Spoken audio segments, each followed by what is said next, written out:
Yeah, yeah.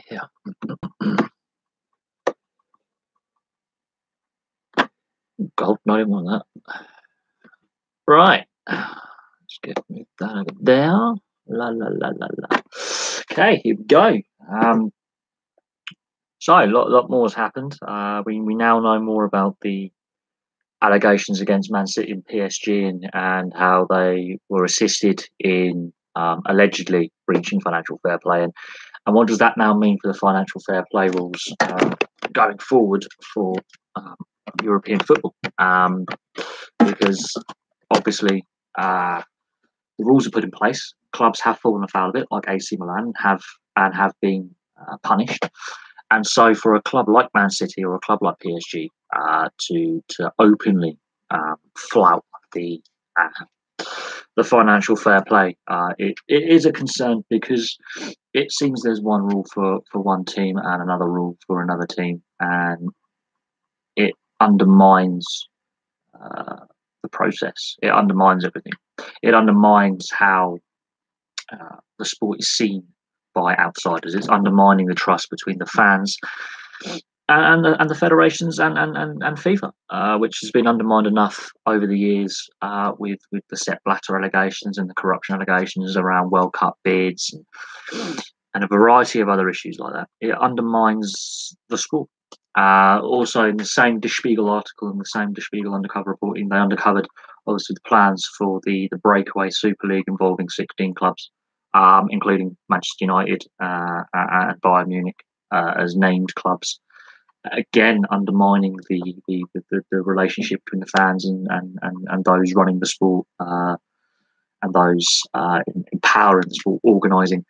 And it's a sticky mess. It's a horrible mess. Der Spiegel are very, very good at this undercover reporting and investigative reporting when it comes to the sports world, amongst other things.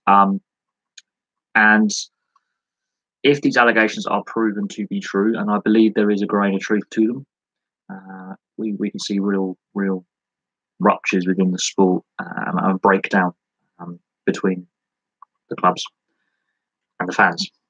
And this is some of the part of the argument of the La Liga attempts to take Spanish league games to North America with this media deal they've signed and this investment deal they've signed, and fans angrily protesting against doing it and players angrily protesting against doing it. And again, there's a disconnect between the clubs and the fans and the governance of the game, the clubs and the fans. There's layers and layers of issues to work through, and I'm not sure if those currently in charge of the game, governance-wise, are the right people to lead the sport forward into the next decades. We're seeing it in other sports as well. Other sports, yes, you can understand the franchise-based North American sports taking games on the road. I completely understand that. Completely happily welcome a franchise-based league with no promotion relegation, where there isn't necessarily that community club base as there was back in the day, taking games to try and widen the appeal of certain sports that have limited markets outside of North America. Ice hockey is a bit different because there is a strong fan base already. American football, they tried the European NFL and it failed, but it's a difficult one. It's a balancing act. There's a lot of parties involved. There's a lot of discussions involved, but at the end of the day, sport is reaching a crisis point where fans are feeling left out of decision making and the direction sport should take, and governance for sport is highly charged at the moment. We've seen over the last weekend in England a British ice hockey club having to resort to crowdfunding and fan donations to meet financial requirements so they can continue to compete in the league level they are at, which says something about the state of governance of sport. It doesn't matter what level of sport we're talking about, it says something about the state of the governance. Obviously, on the rugby league side of things, obviously there's debates about whether the NRL should expand westwards in Australia and take in cities like Adelaide and Perth, and there's pros and cons for both. I think Adelaide would be harder for the NRL to make a success because there's not necessarily the financial base and the willingness, let's say, of the fan base to play games in Adelaide or have a team in Adelaide that will be successful long term. Perth is a different kettle of fish. I think when the games are taken on the road by the South Sydney Rabbitohs and the NRL in general, and they put these road games on, the stadium is well filled. There's a few empty seats, but Perth is a fast growing city and it has a young, educated workforce. It has money to burn. It's one of the biggest urban areas, and it's the biggest urban area in Western Australia. It draws in workers and fans from around the southwestern corner of Western Australia. And the NRL has been there before, and they've hosted internationals in Perth. I think State of Origin games have been played in Perth. So that is a market I think they need to look at and explore further, because the NRL is being left behind on a national scene in Australia with the AFL surging ahead, and even the A-League having a professional team in Perth now. So the NRL needs to look at Perth as an option, because the other major leagues in Australia are well ahead of them in tapping into the Perth sports market, and have been for quite some time. So that's something for the NRL to look at, and the next TV deal is up for discussion, and the next media rights sale is up for discussion. They have said they're not ruling it out. If big name players in the game are saying that Perth should be considered as a location, be it for relocation or expansion, they have to look at that seriously, because it's a massive city in Australia that's underrepresented. In rugby league and rugby union, the Super Rugby's obviously had structural changes, and that's not benefited Australian rugby. Australian rugby union is got issues with finance and keeping players, and the NRL keeps nicking them. If the AFL and NRL can afford to offer these teenage players entry level contracts and offer them a guaranteed wage, guaranteed game time in either reserve grade or first grade, they're gonna attract union players from state or private school in Australia to want to play rugby league or Aussie rules, and it's an interesting balancing act. Which, if we look over here in Europe and in England, especially with the rugby league and the Super League being predominantly in the north of England, only two clubs in the south of England that I've only know, both based in London. That raises the question of is rugby league growing in the right places? It will have a limited fan base in the north of England with a limited talent pool, a limited playing pool.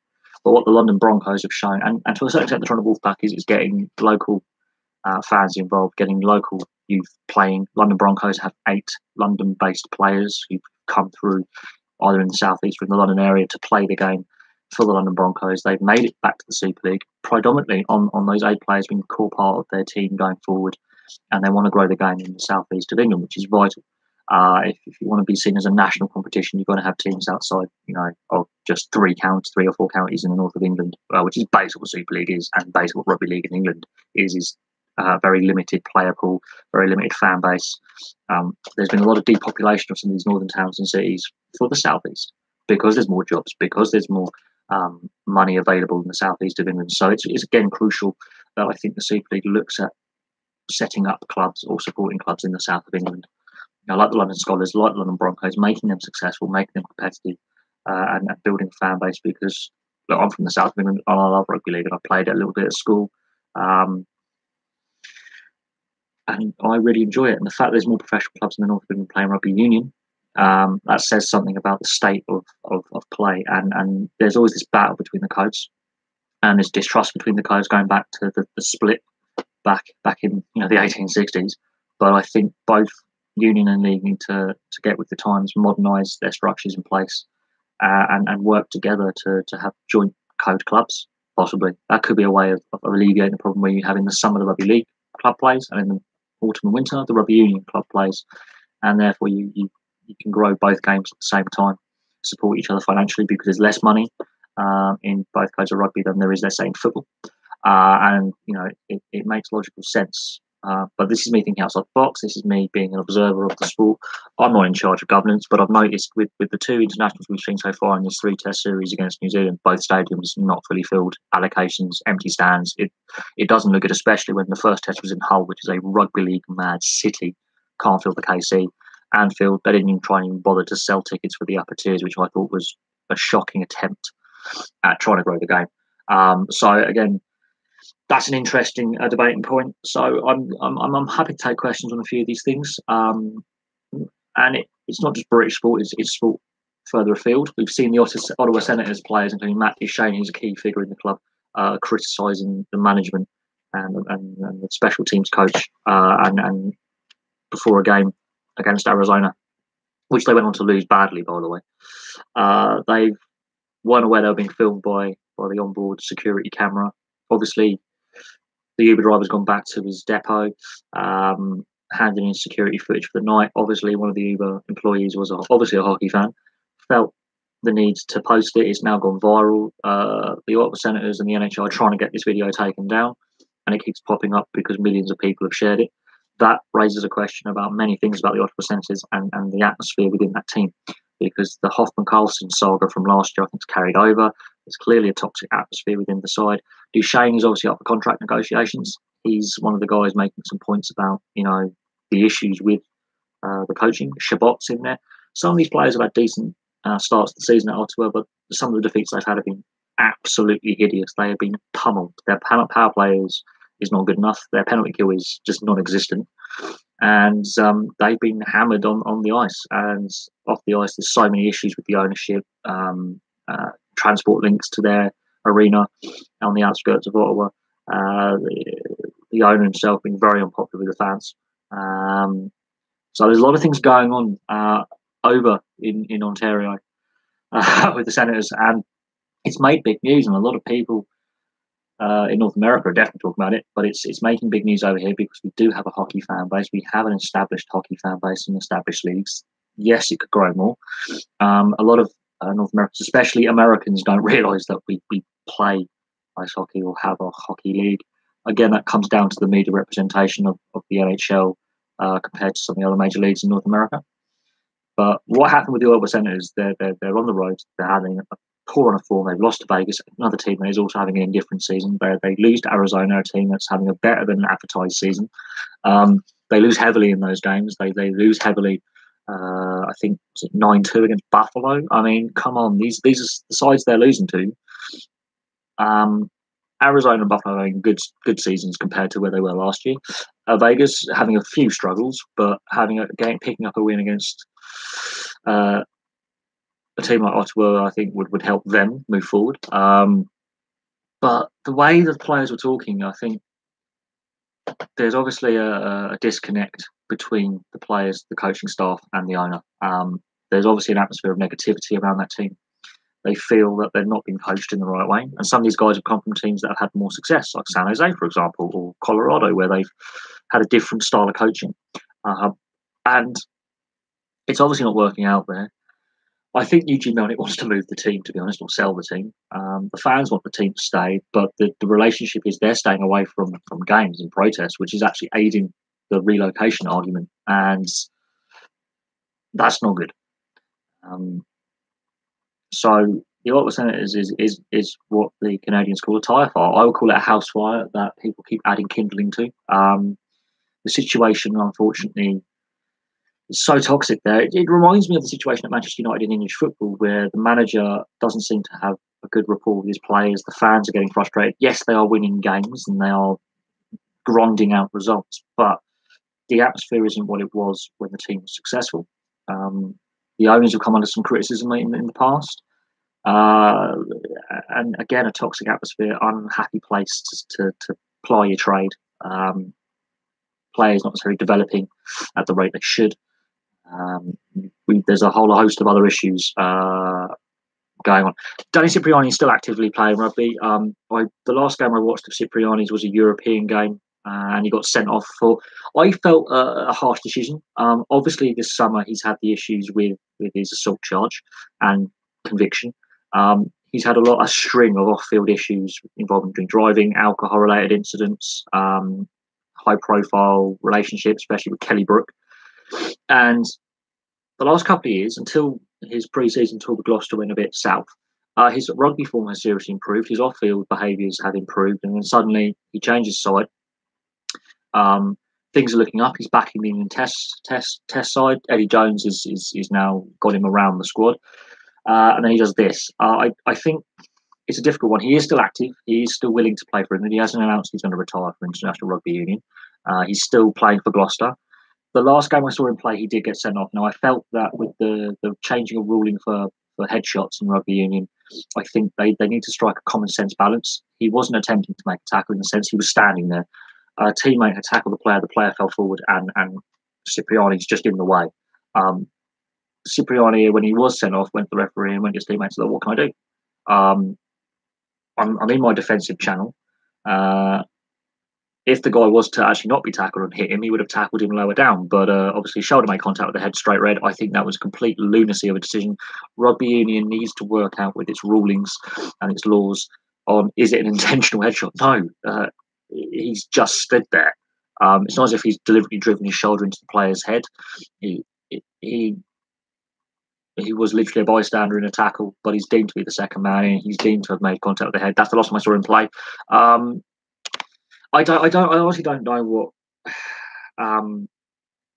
what's going on with Cipriani.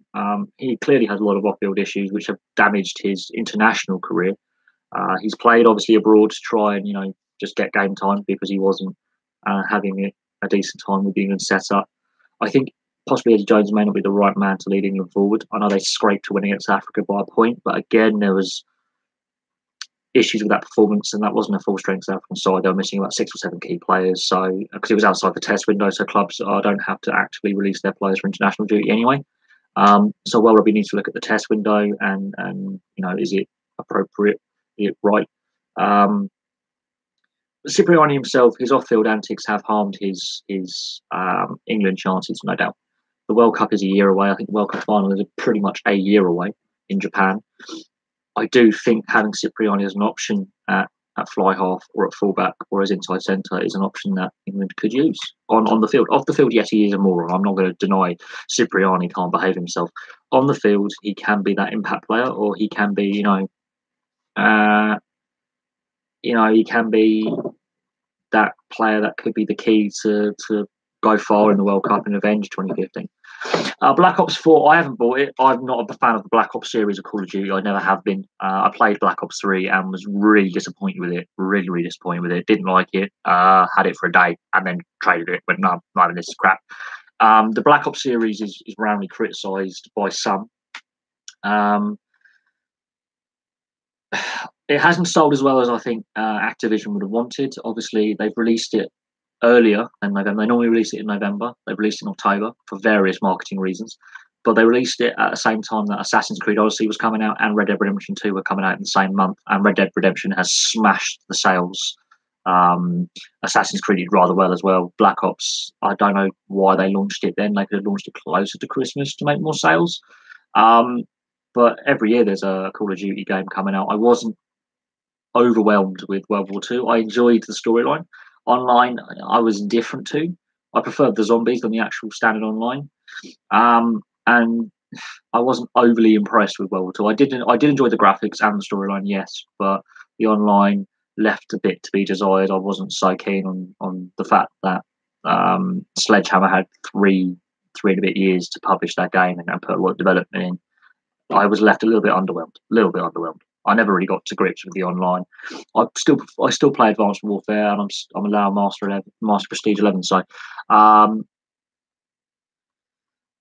it is what it is. On the side of the expansion packs and things that you have to pay for things, EA Sports has come under some criticism for its online NHL HUT to unlock some of the original 6 jerseys. Why would you want to pay or more for like a game that could cost anywhere between 50 and 80 quid, or how many dollars you ever have to pay in Australia or Canada? It's not acceptable. Zombies is fun. I think a lot of people don't like that. It's subjective, and I will do look at some of the video games I've played on the other channel, and I might get the old PlayStation out and the old PS2 out and have a look at Max Payne 1 and 2. Some of my old NHL games, Tekken. I still have a lot of my old games from the 90s and the noughties on the older consoles. I went off sports games a long time ago, though, because they're pretty generic now. There's only so much gameplay mods you can do. They've really gone for the online with the EA Sports games now, which I think sort of is indifferent. I'm indifferent to it. But I prefer open roam games now, like Red Dead, like GTA, like Assassin's Creed. I prefer them a lot more. And esports was a topic that was brought up the last live stream. Esports is a big thing. Esports is becoming big, real big, and some people are saying, it should get mainstream coverage, and I believe it will get there. The younger generation are going for this. So Deus Ex, yes, that was a brilliant. That is a classic game. That's a cult game. There's a fandom around it. I think and then there's even world drone racing. So the tech side of sport. We can go back to how technology can be used in sport to improve performance, player tracking, tactically. How coaches could use drones to go up in the air and they're doing a training session to say, look, this is how we're setting up here in this pre-season friendly. This has got to be done. This has got to be done. So it is what it is. Yeah, I've gone off Forza a little bit. I just got a bit bored with it, really, because again, the expansion packs you had to pay an arm and a leg for. I got the inbuilt Forza Xbox One 3 years ago. Yeah, I have to pay for the expansion packs. I bought the inbuilt game on the console. I found that a rip-off. I did enjoy you turn the damage on, yeah. I did enjoy the Nürburgring. I always like the Nürburgring, Nordschleife. I've been looking at the Nürburgring and how many fatal crashes there are. There's anywhere between 3 and 12 fatal crashes a year at the Nürburgring on public days. They and even on those endurance races. They do endurance races. Motorsport, again, technology has it gone too far? I like NASCAR because it's so simple. And people go, but you're British. Why are you watching Redneck Sport? I like NASCAR because it is so simple. It is pure mechanical grip. It's down to driver skill. The cars are exceptionally even, and they're actually faster than F1. They have very few driver aids, if any. The only communication they have is with their spotter and pit crew via radio. That is it. Apart from that, it is purely down to driver skill and mechanical grip and mechanics rather than electrics running everything. There's very, very few electrical things on the cars. They're very simple. And it's kind of fun to watch. A good NASCAR race is fun to watch because the fan experience is there as well, which I think you don't get in other sports. Yeah, you do have to pay to go down the pit lane, but it's a very limited amount of money you have to pay. You're going to meet all the drivers. Carbon copy version of Le Mans. Le Mans, they do the Nürburgring has a couple of long straights on the Nordschleife circuit when it links into the main GP circuit. The full Nürburgring circuit is about 14 miles, and you can race that. They actually do allow you not just the Nordschleife, but also the full GP circuit as well, which is only about 3 miles long. They can link them together, and it's about 14 miles of about 149 turns. If you link in the full on GP circuit with the Nordschleife, you link them together. That's 149 turns or something. That is insane. But the issue with the Nordschleife side, the Green Devil, as Jackie Stewart called it, or the Green Hell, is there's not a lot of runoff. So if you get it wrong, you are in a barrier, you are in a gravel trap, you are flying into a metal catch fence. That's where most of the fatalities occur. A couple of fatalities have occurred on the GP circuit as well, but the ultimate test is to do the full Nürburgring, and very, very few public drivers can do that. The endurance races do it, the 24 hours, the 1,000 miles, things like that.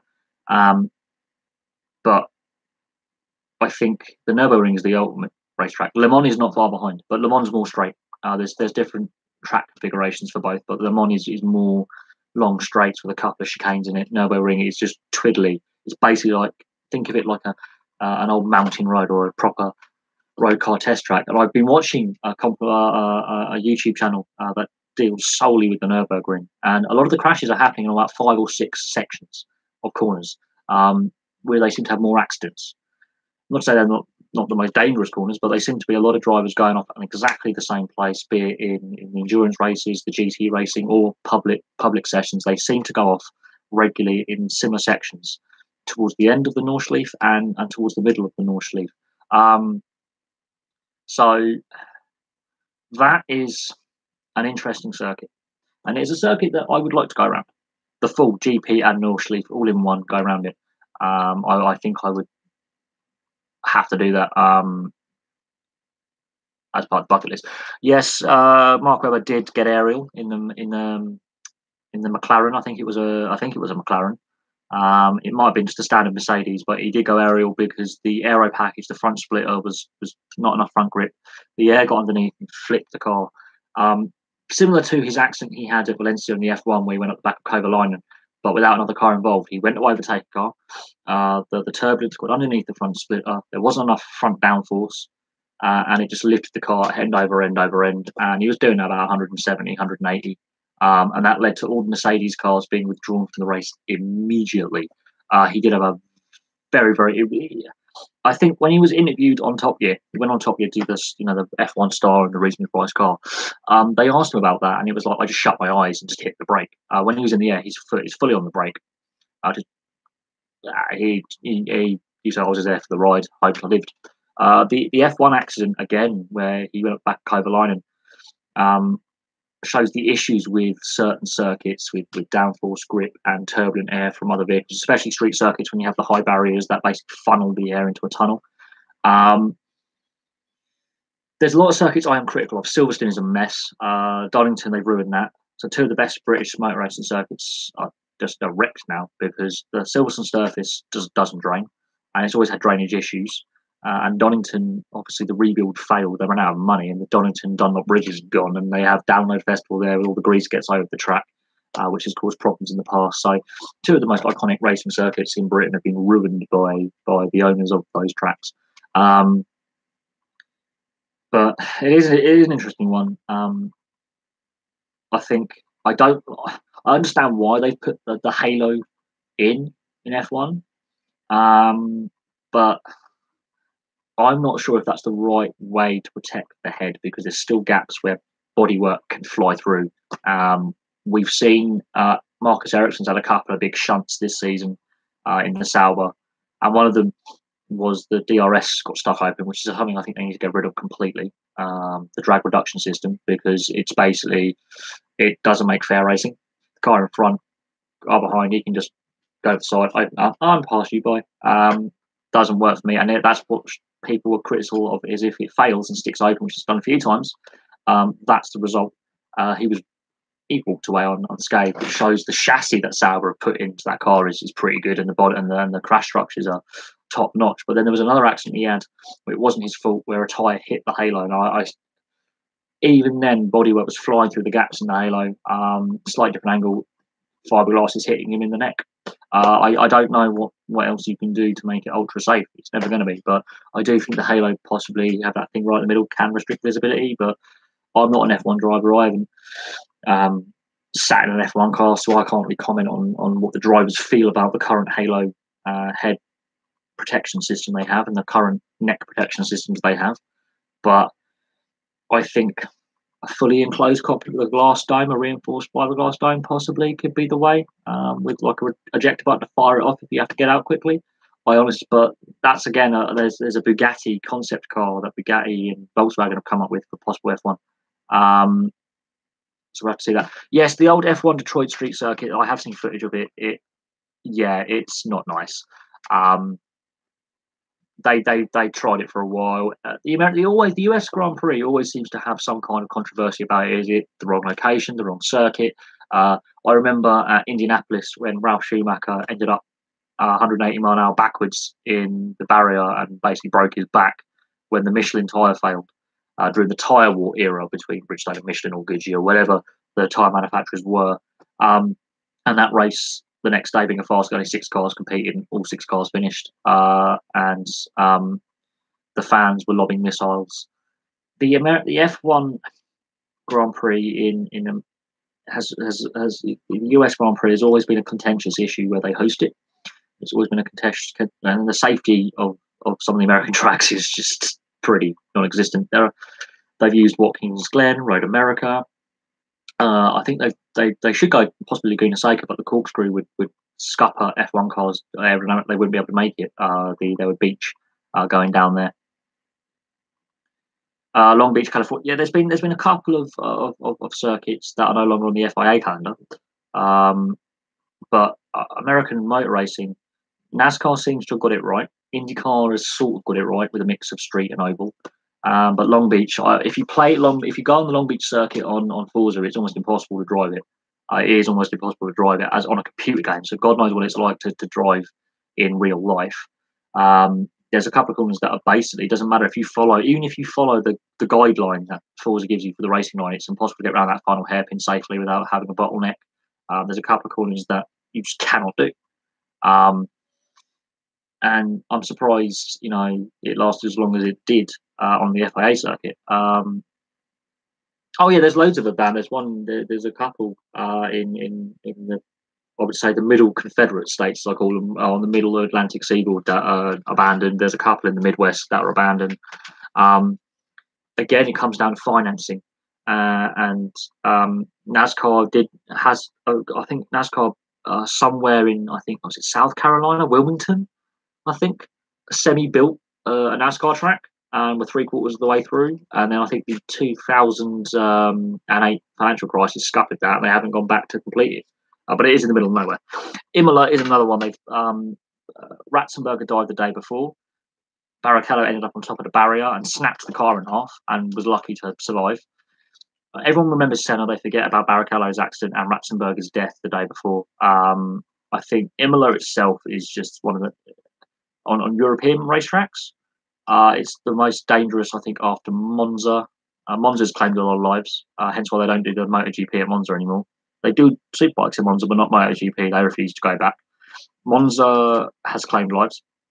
Imola's claimed lives, but Nürburgring is far ahead for technicality and then the danger of it. But yes, the Tamburello is known for death of Senna, but Ratzenberger, I think, died the section before, and Barrichello, that whole section from where Ratzenberger died to Senna's death, that whole section claimed 2 lives and nearly claimed a third in the space of 3 days. The fact that after Barrichello's accident, they allowed the racing to go ahead, then Ratzenberger's accident, they continued to allow the race weekend to go ahead, and finally Senna's accident, they allowed the following race weekend to go ahead, and they continued the race as well. I feel that the FIA blundered that one. F1 on the Bernie Ecclestone blundered that one, and they had blood on their hands because Ratzenberger was a talented young driver.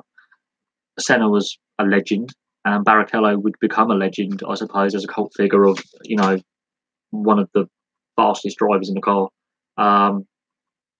But again, the Williams he was driving was almost undrivable that season. As quoted by other drivers, Damon Hill was like, this car is undrivable. The next, obviously, in future years, he would win, obviously, the F1 title in a modified version of that. But that particular Rothmans Williams Renault was undrivable. It was undrivable. It had issues with a variety of things. It doesn't matter. It was a gearbox failure. The actual car itself was almost undrivable. Hence why the same engine in a Benetton could work. That was the complete difference. It was the chassis and it was the way the car was set up.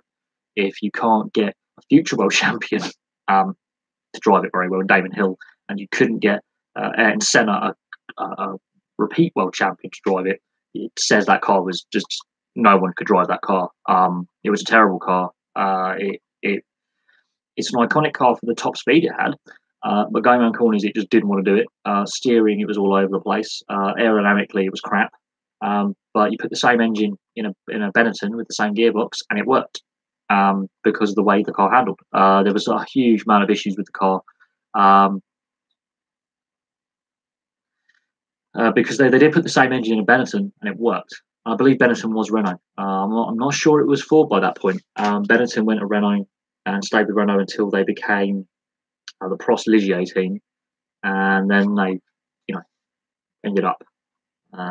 Well, Prost Ligier, I think the sister team of Benetton. There was a few other things going on, but that particular time in F1, I think the governance of the sport was lacking in leadership and direction, and it ultimately claims 2 lives that were unnecessarily claimed because the way that the regulations worked meant that a car was that unsafe in the Williams was allowed to be on the grid.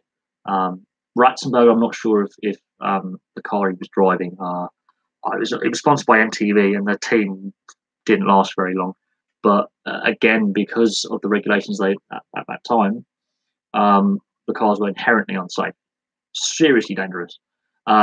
just to get in. They could just blow up, as Rubens Barrichello found out in the pit lane, or Johnny Herbert found out in the pit lane when the car just burst into a ball of flame during refueling. Then there was Mika Häkkinen's accident that season as well, which nearly killed him. There were some massive shunts that season. The fact that Senna and Ratzenberger died is part of the problem, but Mika Häkkinen missed most of 95 after the 94 shunt he had. He had a horrific accident. And again, future world champion. The cars were that dangerous. Future world champions could not handle them. And these are some of the better. And Mika Häkkinen's also a rally driver. So there was some real big. And even into 96 with Martin Brundle rolling twice in Melbourne, and the racing allowed to be going on even with clear issues with the cars and the downforce and the packages they had on. McLaren had that pointed nose as well. Herbert's had a massive. There was some big shunts. Suzuka's a lethal circuit. I remember Timo Glock going off and nearly killing himself on the last corner and having a massive shunt about, I'd say, 8 years ago. There was Fisichella, who managed to win a race after actually smashing his car to Smith rings and going over the finish line in Rio at the race Interlagos, where he hit the wall and he managed to cross the finish line in bits, won the race, one of his few race wins, and nearly killed himself. And Alonso, I think, went into the accident. We've seen some real massive shunts, and the fact they've moved the Interlagos race from the beginning of the season to the end of the season means the weather is even more chronic than it was before, because it rains more at that time of year. But no, Herbert's had some big ones. There have been some massive shunts, and the 90s were just full of some serious accidents. I remember, I can't remember if it was Benaldi or someone, Spa, went straight on at the Source, or not the Source, was it? Going over to Rascasse. No, that's Monaco. One of the I think it was either Jaguar or the Prost, straight lined, shattered both his legs, was trapped in the cockpit for an hour. That was in about 97, 98, I believe. And then you had Olivier Panis breaking both his legs in a massive shunt. Schumacher's shunt at Silverstone before the track reconfiguration. The 90s were lethal. I'm surprised more, drivers haven't been killed since up to Jules Bianchi. I'm surprised there's only been 3 deaths in 24 years on some of the shunts. But then they've gone too safe with all this extra runoff area, so they don't, they take more risk, but at the end of the time, they actually they just can run off. Gravel traps are there for a reason, retarding the car, because I've seen cars spin out on this tarmac and just go into the barriers. Jacques Villeneuve had a bad one where he broke his back, I remember, where he mounted the barrier. Montoya had a few. Marcus Ericsson, as I've said, has had a couple this season alone. How he's walked away and been driving the next time. Alonso last season in pre-season testing wrapped the car around a barrier at Barcelona. I'm surprised, they've not had more fatalities. I think it has lost its luster as well. I think there's too much tech now. That the regulations are crap. It's not wheel-to-wheel racing. I know people say the occasional race is fun, but for the most part, it is a procession. It's boring. Hamilton's won in the procession era, so is Vettel. You put them back in the 90s, I don't think they're still alive somehow. And I think they've had a few brains by then. The Jordan F1 team, which has now become the Midland, which has now become Force India, I think there are issues. I'm not a big fan of Eddie Jordan personally myself. I think he's a moron. He's not great for TV. Some of his views are a bit plastic. Eddie Jordan is annoying, but the Jordan F1 team has given us some real fun moments. I do think they have entertained us with Damon Hill winning some races for him. Ralph Schumacher, they brought him along, and people forget about Ralph Schumacher. He's actually a pretty successful driver himself, and he's basically been mentoring Michael Schumacher's son. Obviously, since the unfortunate skiing accident, doesn't get enough credit he deserves. I think the brothers were competitive.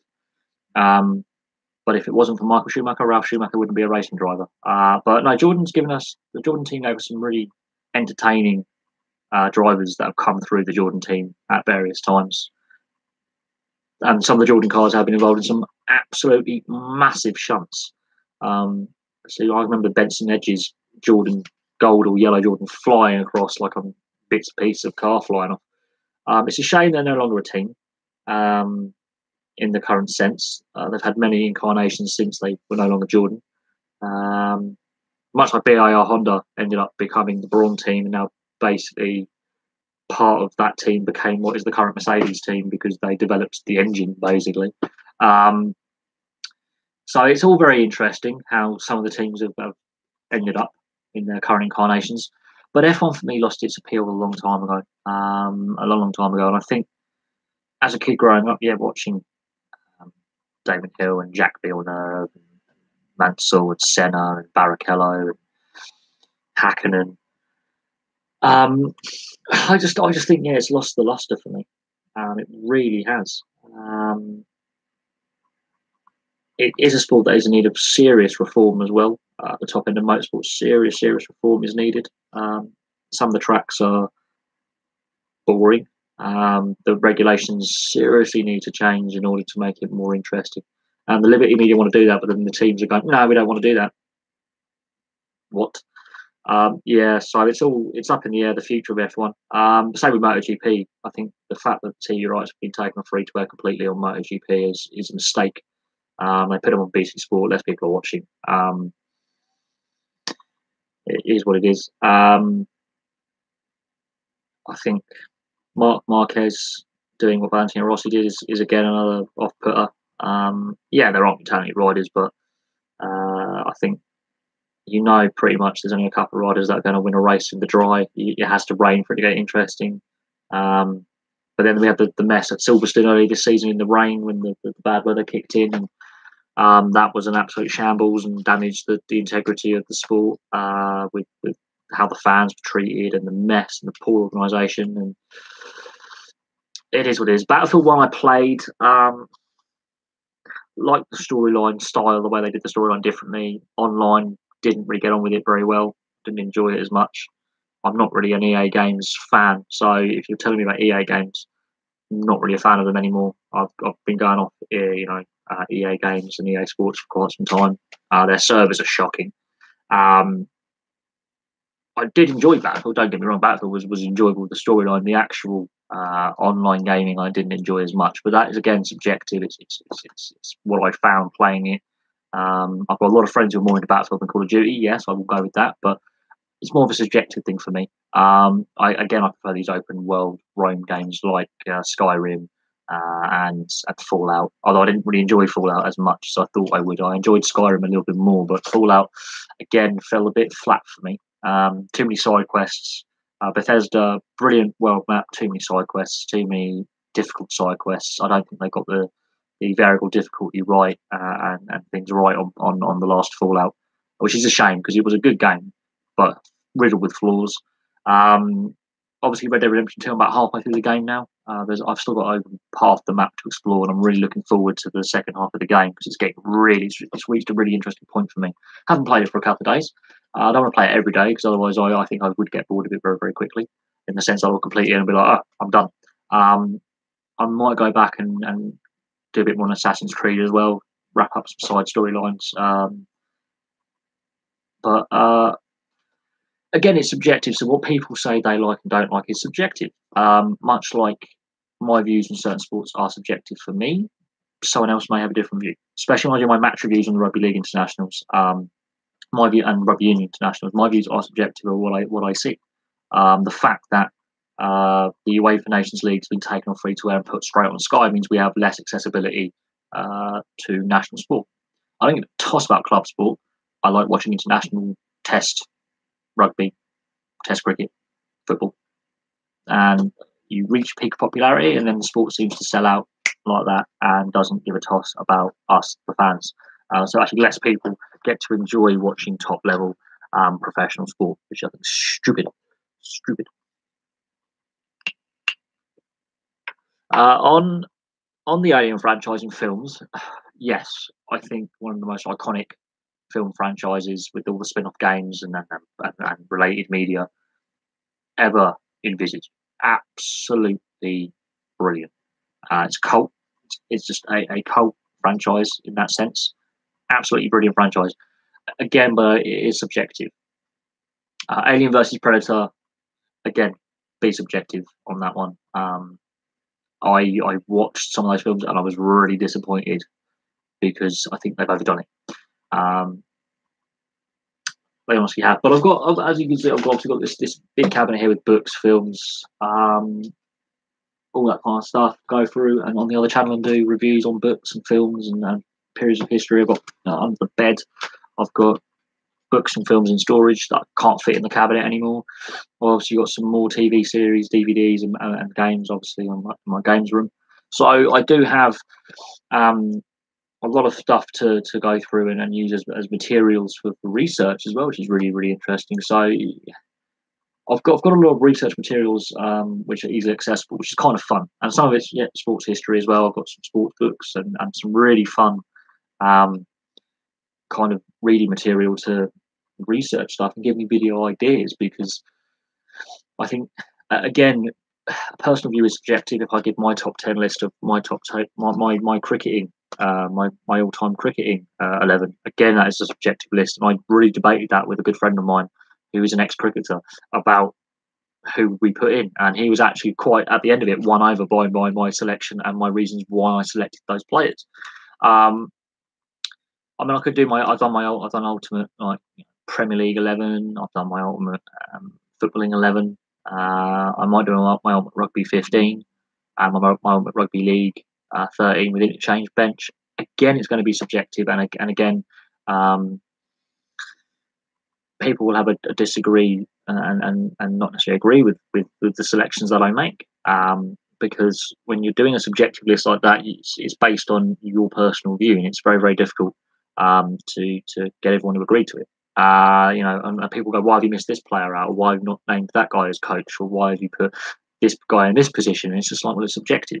I say this. Put your own one in the comments of what you would have as your ultimate or your favourite players that you've seen play, and whack that in the list of what you would like to see. I mean, it is an interesting one. I mean, I've got to go back and revisit some of my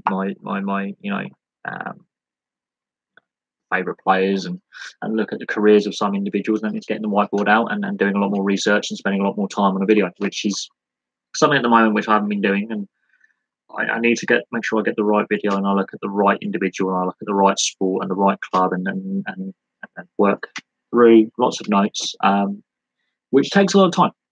It's something that, with the weather being a bit crap and having to go to physio every so often and work on my physical health, it's a bit more fiddling, a bit more complex, but it's something that I do enjoy doing when I do them.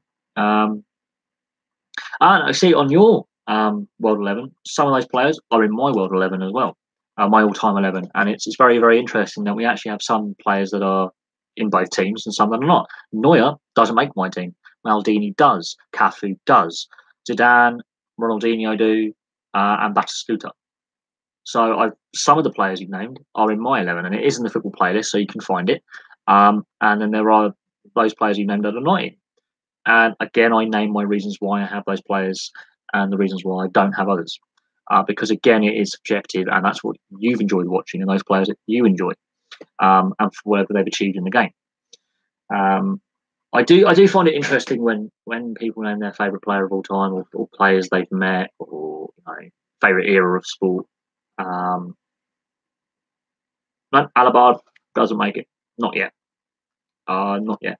I think he's still got a bit more to do in the game as a player, and I think if he was to go to another club, maybe, and test himself in a different style of football, then we might have a debate on his attributes as a player.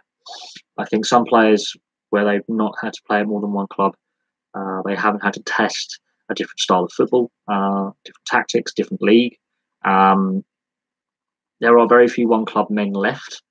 I think loyalty in sport is gone now because of money. Money talks. There's very few players who will spend their entire career at one club in football. And in fact, in any sport where they play their entire career with just one team, it's getting rarer and rarer. And it's a trend. And I think, again, that's the disconnect between fans and the teams, and fans and the sport a little bit, is that lack of loyalty by some players to the organisation or to the club or to the league where they I mean, there are some journeyman players who are cult figures in a sport where they just they're underappreciated by teams. They bump around the league, they bump around the leagues, and they play at various teams. They are known as journeymen, and they are really, really interesting. Because some of them are actually very, very big characters within the sports that they compete in. I mean, again, that kind of thing is subjective. I mean, I've looked at Serie A, and I'm interested in Serie A, but I think it's not the league it was, and the corruption scandals behind Serie A and around Serie A have damaged the integrity of football in Italy, and the failure to qualify for this World Cup has damaged the integrity of the sport. And then again, there's that growing disconnect between the average fan in the street, and then you've got that hooligan element, and then you have the corruption, and it damages the relationship. I think Italians are more buying into rugby union now, and than football, because there's no violence at games. It's a different style of sport. It's more family orientated. They're trying to grow the game at grassroots more. They're actually having an active effort in growing the game. Rugby league in Italy as well, because there's a big Italian population in Australia. Again, the growth of the Italian rugby league, with them now competing in rugby league World Cups as well, is really, really good. So a sporting culture of a country is how it evolves is interesting. And we can discuss we've discussed Scottish football a hell of a lot over the year. But what I find really, really interesting is when we look at Scottish Rugby Union and Rugby League, and how Rugby League is being left behind by Rugby Union still, even though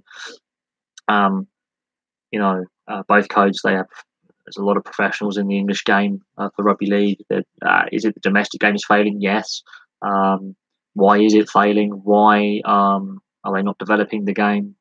Because it's now a summer league now, so weather shouldn't affect rugby league as much in Scotland. There's a lot of issues behind Scottish sport, and it's again to do with money and governance. Money and governance is what's holding, I think, Scottish sport in general back. It's the money and governance side of sport in Scotland. Yeah, money and governance is the problem with Scottish sport, and it doesn't matter how competitive a league it is or isn't. The money and governance side of sport in Scotland across the board is not good enough, and needs urgent looking at, because Scotland does have a health problem. The average age in Scotland, especially in some urban areas, is very, very low for life expectancy. There are health issues in Scotland to do with alcoholism. It is being tackled, but it's taking a long time. Diabetes, heart disease, lack of exercise, lack of facilities, and what needs to happen is more government funding, and getting more investment into sports projects. And without investment, it doesn't happen. There's only so much volunteering can do. There's only so much putting posters up can do to educate people. You need to actually get people doing stuff. And as we saw with the World Cup with Scotland and the Rugby League last year, the disaster of their campaign was not that the team were bad. They were outclassed. We can admit that. It's a learning curve. It's how unprepared they were for the conditions. So they were literally either all sunburnt or suffering in the heat. We think these professional players, they would have some time to acclimatise, right? And then the drinking antics of some of their key players, including Danny Brough, really made them look really embarrassing. So there is some issues around Scottish sport to look at, and talking about finance, the Edinburgh Capitals ice hockey team no longer exists because of, again, poor governance. It was allowed to get into such a state of poor funding by the league it was in, which is the Elite League, which is a British league. So that was a problem. They just never got good players. They were never successful. But why is it then the other Scottish teams are doing so well, and the Edinburgh Capitals failed miserably? There's a lot more to it than meets, behind the scenes that I think you realise. And so I did some videos on that, and again, money in Scottish sport was a problem. The long-term investment wasn't there. There wasn't the energy to long-term invest. There wasn't the drive. There just was a complete failure by both the Elite League to observe what was going on in the ice hockey, and then the ownership were half-hearted, and the fans' concerns weren't listened to, if there were any fans of the Edinburgh Capitals, because they never seemed to have any. And a variety of things went wrong with that. Talking about ice hockey, obviously, you've been watching the channel the last couple of days. We've done a lot of ice hockey videos on British ice hockey. Because there was no home match at Bracknell, I didn't want to do a match review this week. Derby we're doing on this Saturday. The issues there, again, are to do with finance and governance. And this is now in England. So we go south of the border. We go to Kent, to Gillingham. We go to Invicta, and they had to crowdfund to survive. They made their target within 24 hours, which is amazing. And opposition fans were donating heavily. So as a fan of that sport, I'm really, really glad that, there is a fan base there that will look after each other. Even though we are rivals, it's good to have them. Which is something that football doesn't do enough. Football seems to get all gang related and thuggery, but other sports seem to actually help each other out when a team is in trouble. But again, there's another team that plays the Snow Bison, so we go to Hampshire now. Their rink's falling down. We don't even know if they're going to be able to play the next game, let alone complete the season. So there's a lot going on in British sport across the board to do with governance and finance. It doesn't matter if you're in Scotland, Wales, Northern Ireland, England. Governance is poor in some sports. Financing is a mess. Sponsorship deals are all over the place. And we look at the lower levels of sport and it's struggling. So this Olympic legacy momentum I've had in 2012 isn't filtering through at all. Because that was going to give this injection for all sport. Doesn't matter if it's full professional football or volleyball at local state schools. It's not getting through. There are all sorts of issues with looking at various bits and pieces. Yes, change the subject very cheekily there, Mr. Hanson. I appreciate it. Yes, some of the Assassin's Creed side quests do link into the main storyline, surprisingly, and actually do give you those bits of armor and weapons that you actually need to complete the main storyline. So I like that. And that's something that they did very well. I'm not a big fan of Ubisoft as a games publisher for the most part, but when it comes to Assassin's Creed, they get it.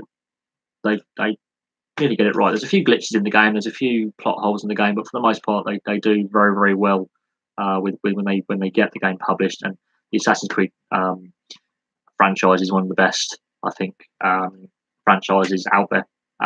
It's not necessarily the biggest selling, but it's one of the best. It really is. I think that's one of the few games that Ubisoft has got right. But again, a lot of people aren't big fans of Ubisoft because of some of their other games not being up to scratch. Their servers being really, really poor for online gaming, which has been regularly criticised. So again, because of some of their failings as a company, that has put a lot of fans off long term. There's a bit of a political agenda with Ubisoft as well. When they put the opening credits on, they say this game has been made by people from all these backgrounds, all these faiths, all these genders. And I'm like, I don't even know who made the game. I don't care if they're white, black, green. I don't care if they're LGBT, straight, pansexual. I don't care what creed they are. All I know is it was a team effort. They keep trying to ram that down your throat as well to say, "Oh, look, we're from a very diverse background. How we made this game." That thread is that kind of taking it and turning it into a social political twist. I don't like. It's there to entertain, not to anything else. And they base it on historical fact, but then they're putting this current narrative of the left in their games. It's actually a form of propaganda, which is another thing that people don't like. Which I understand why they're saying we're a games company that is open to all. I get that, but stop ramming it down people's throats because it will put end users off with that political narrative. And I'm not a big fan of that political narrative myself personally. But so I think things like this should just be enjoyed and allowed to be enjoyed as fun escapes from reality, not have that reality thrust upon us all the time. Which is an interesting one. Verging on going on to the channel to do this because that's another channel topic for the history channel, not for the sports channel. I think we get very sidetracked and I get very agged. But I do like the side quests. I think that's one of the things they got right. The side quests aren't too long, they're not too difficult. They give you some in-game stuff you need for the main storylines, the 3 main storyline arcs. They could open the side quest, could open up another story arc, which is very important. That's where I think Bethesda went wrong with the Fallout series. Too many side quests that convoluted the game, made it a mess structurally, and that's what put me off Fallout in the end, towards the end of Fallout 4. But Rockstar, before we move on, I will talk about Rockstar Games and how they've nailed Red Dead. They took a big risk by putting all their development teams on the Red Dead project, which meant GTA hasn't had that expansion pack that GTA 4 had with 2 expansion packs. They've just focused on the online. Massive risk Rockstar took there, and but the reward has been massive financially. They've pulled it off. The game itself, there are a few little issues with it. Not glitches, but I would say gameplay.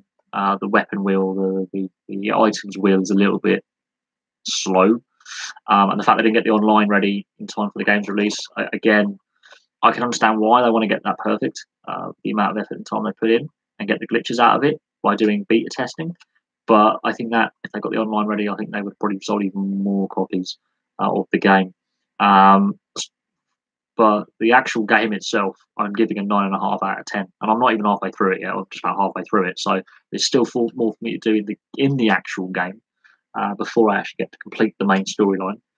And that's what I'm enjoying. Is it's actually longer than I thought it would be. It's a bit more challenging than I thought it would be as well, which is really, really fun. And they've done very, very well. The criticism I have is it's not multi-character in the sense of multi-playable characters. It's only the one playable character for the main storyline.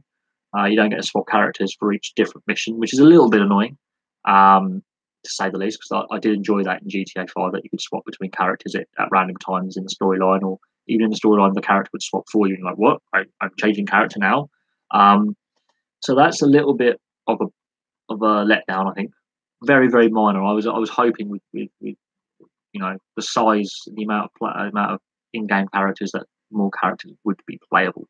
But I haven't got to the end yet, so I don't know what actually happens at the end. Because I know at the end of Red Dead 1, you're going to play as the son for a couple of missions. So if I could get to the end, then I'll be able to know if you can play other characters, and if there's going to be another Red Dead game, which I do believe they will.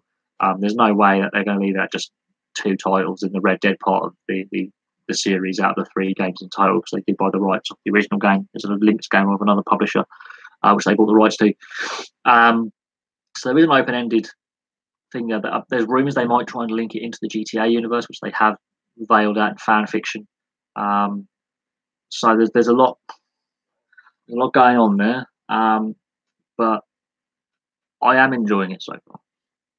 I can see why it's been the most successful selling game on opening weekend of all time. The cinematic shots are absolutely amazing. They are. Is any game perfect? No, I don't think you'll ever find a perfect video game ever. There will always be that one bit you want different or better, but it's near enough perfect as it can be with the amount of money and effort they put in getting it ready for sale. And it came out, I think, at the right time. I think they got the date of release about right, and I'm pretty happy with it.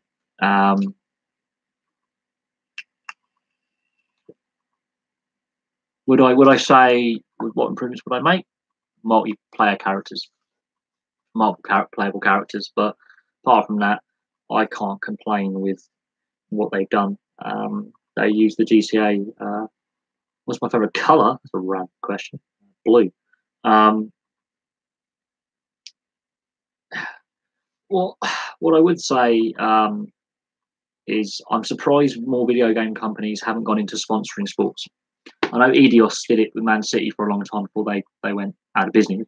But I'm surprised more video game companies haven't gone into sports sponsorship of mainstream sports teams. I'm really surprised with that because it's with the rise of esports. I am surprised they haven't gone down that sponsorship route.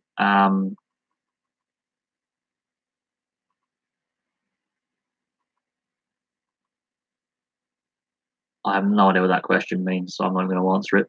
Are you?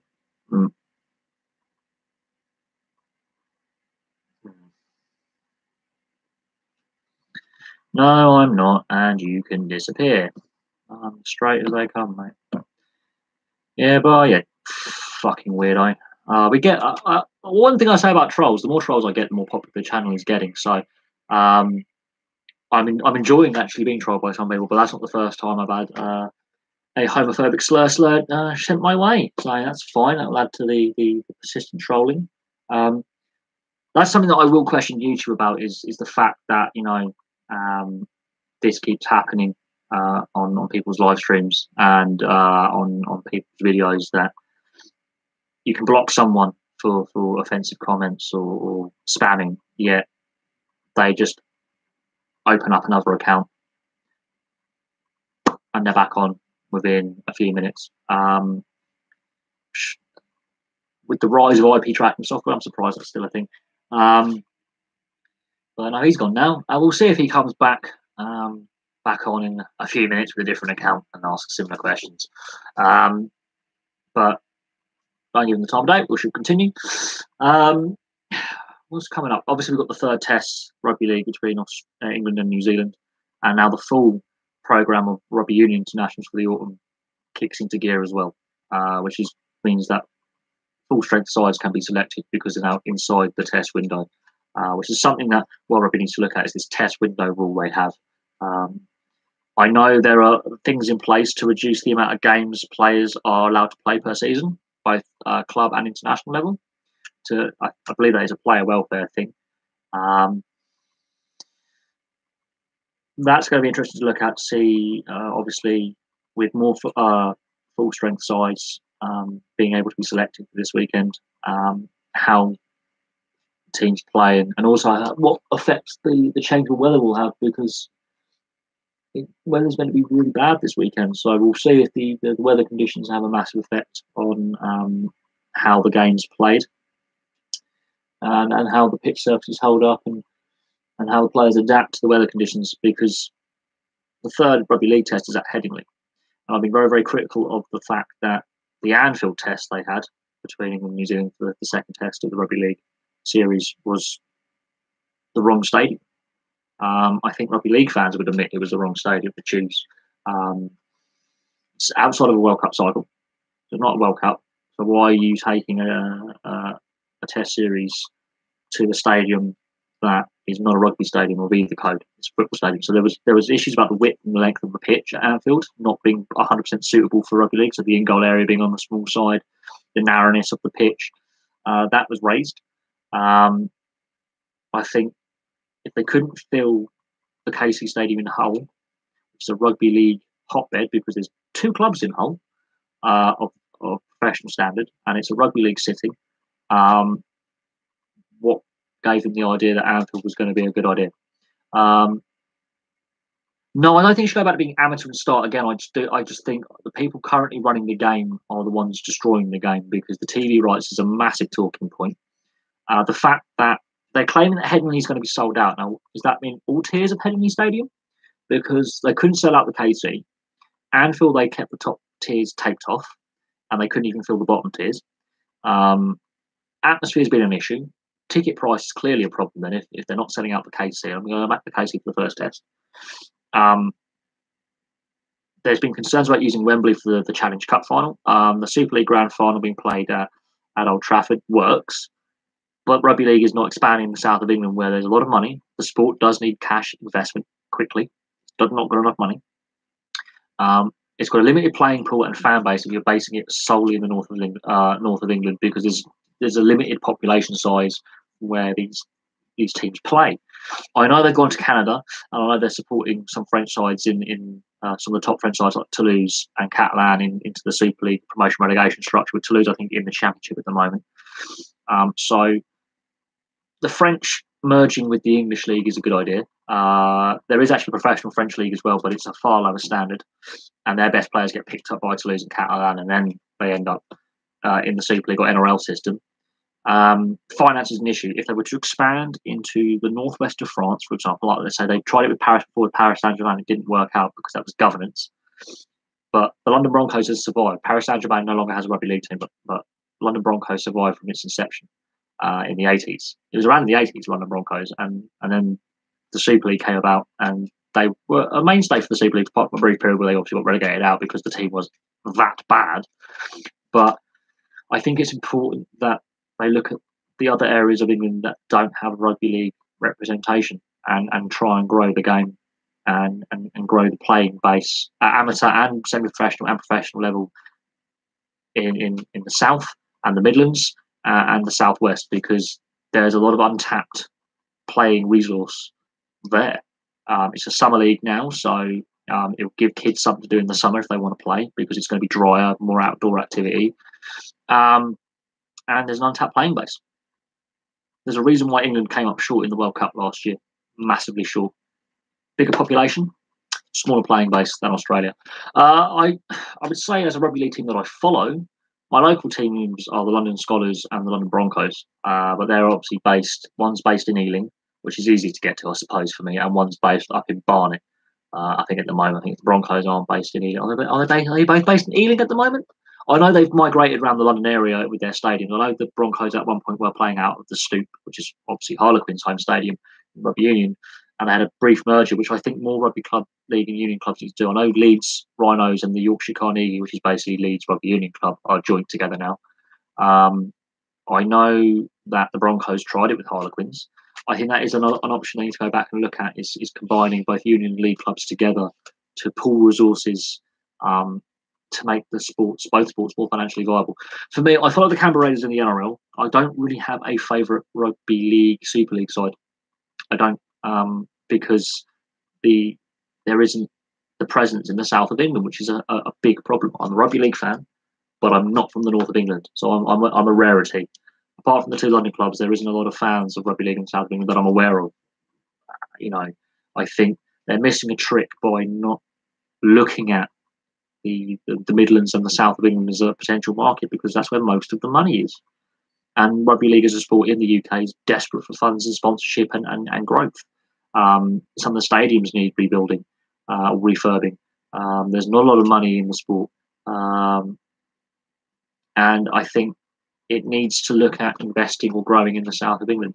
Wales has been a disaster on the rugby league side because the funding isn't there. Scotland is a mess. The Irish, most of their players are actually second, third generation Brits who've got parents or grandparents who are Irish, or Australians who've got, again, parents or grandparents who are Irish. So again, the home nations, the structures of the sport in this country are a mess. What's my favourite sports? Apart from, well, I call it hockey, but I like hockey. Apart from that, rugby union, rugby league are up there. Cricket's in there. And the cricket's another sport that has governance issues in this country, but I'm not going to that. I did a video on it. It's in my other sports playlist, I believe. It's on the channel. I did a video of it in the summer. I got the whiteboard out and I got the pointer out, and I had a good lengthy video on it, 15-20 minute video, and I explained why I have the sports where they are and why I enjoy watching them and my favourite teams. Ice hockey, I think, is my most easily accessible sport where I live. But I am lucky in the town I live in that we do have two full-time non-league football clubs, Bracknell Town and Berkshire County. We have Bracknell Bees and Bracknell Hornets ice hockey, so we have two senior teams playing ice hockey with hopes to go to the Elite League. We have Bracknell Rugby Club, who've been at the top echelons of English rugby in the 90s. They're not there now, and I played for them. So I am lucky in the sense that there are accessible sports to watch locally. The quality level isn't necessarily there, but the accessibility is there. But again, the issues are funding, grassroots, the governance, and ice hockey is a sport I know a lot about because first is my favourite sport, and I watch a lot of games, going to home and away games. So I enjoy it a lot more as a sport, but it's a sport that does also have its own governance and finance issues, and that's something that regularly comes up on this channel. Excuse me for a second, let's turn the light on because it's very dark and murky outside. I don't know, for some reason, especially in this country, governance of sport is a massive problem, and financing and the finances and how money is distributed around teams at various levels is a massive problem. And if you look at my channel lately, the amount of ice hockey videos I've done where teams are having issues because of finance or governance or issues with where they play, it's there. This year, we've seen one team go out of business in the Edinburgh Capitals in the Elite League. We've seen another team having to crowdfund in the Invicta Dynamos this weekend just to survive the season in the short term, which they did successfully, and they smashed their target. So they've got more than enough money now to have that short term cash injection that they needed. We've seen the Basel Bison. We're not even sure if they're going to complete the season because of the state of their ice rink. We've seen a couple of years ago the Manchester Phoenix go out of business for the second time. The Manchester Storm always are flirting with money problems as well. So my favourite sport, the governance issues are there. If the sport is to be taken seriously as a major sport in this country and to grow, it needs to have more stable governance and financing. The ticket prices aren't bad. They're a lot cheaper than going to a Premier League football match or a rugby league match or rugby union match. They're a lot cheaper. I think it's more family friendly. You get more family deals. There's lots of drives to get ticket drives with local schools and colleges where they actually are giving half price or free family tickets away. And the uptake of it has been really, really good. So as a sport, it's getting more families in the door. It's getting more young fans wanting to either play or watch the sport and invest in the sport long term. So the sport itself is growing. It's the officiating and the governance and the finances of the sport that need really restructuring. And whether there's enough people in the right places to do that, or there's the willingness to do that, is another thing. There's only so much we fans and pressure groups can do to raise these issues, and making noises had an effect in Basingstoke, had an effect in Victor. It's had an effect in Bratton in the past, where we made enough noise to keep the team going and to basically have it out with the rink owners and various pieces. But it's a difficult one to really quantify. Ice hockey is my favourite sport by a long way because it's more easily accessible and it's not as expensive to go and watch games or to be involved in watching games than football. I can walk to my local rink, not have to pay any money for transport. £12.50 a ticket for me. Whereas to, let's say, watch Reading, I've got to get a train to Reading, then I've got to get a bus or a taxi, then I've got to obviously pay for my ticket. The Medeski isn't as close to the town centre as it could be in Reading. So I don't even have my little 125 motorcycle, so I don't drive, so I don't have a full driving licence. So getting there is difficult. It is going to be expensive. It's going to cost me money before I even get to the ground on transport, which a lot of clubs don't take into consideration, and the FA doesn't take into consideration when the travel costs for fans, which is a massive talking point at the moment. It's travel costs for fans. I'm also lucky that I don't get to see a Reading game. I go to Brentford. Brentford's not that far away as a team, and Maidenhead United are in the conference, and they're up the road.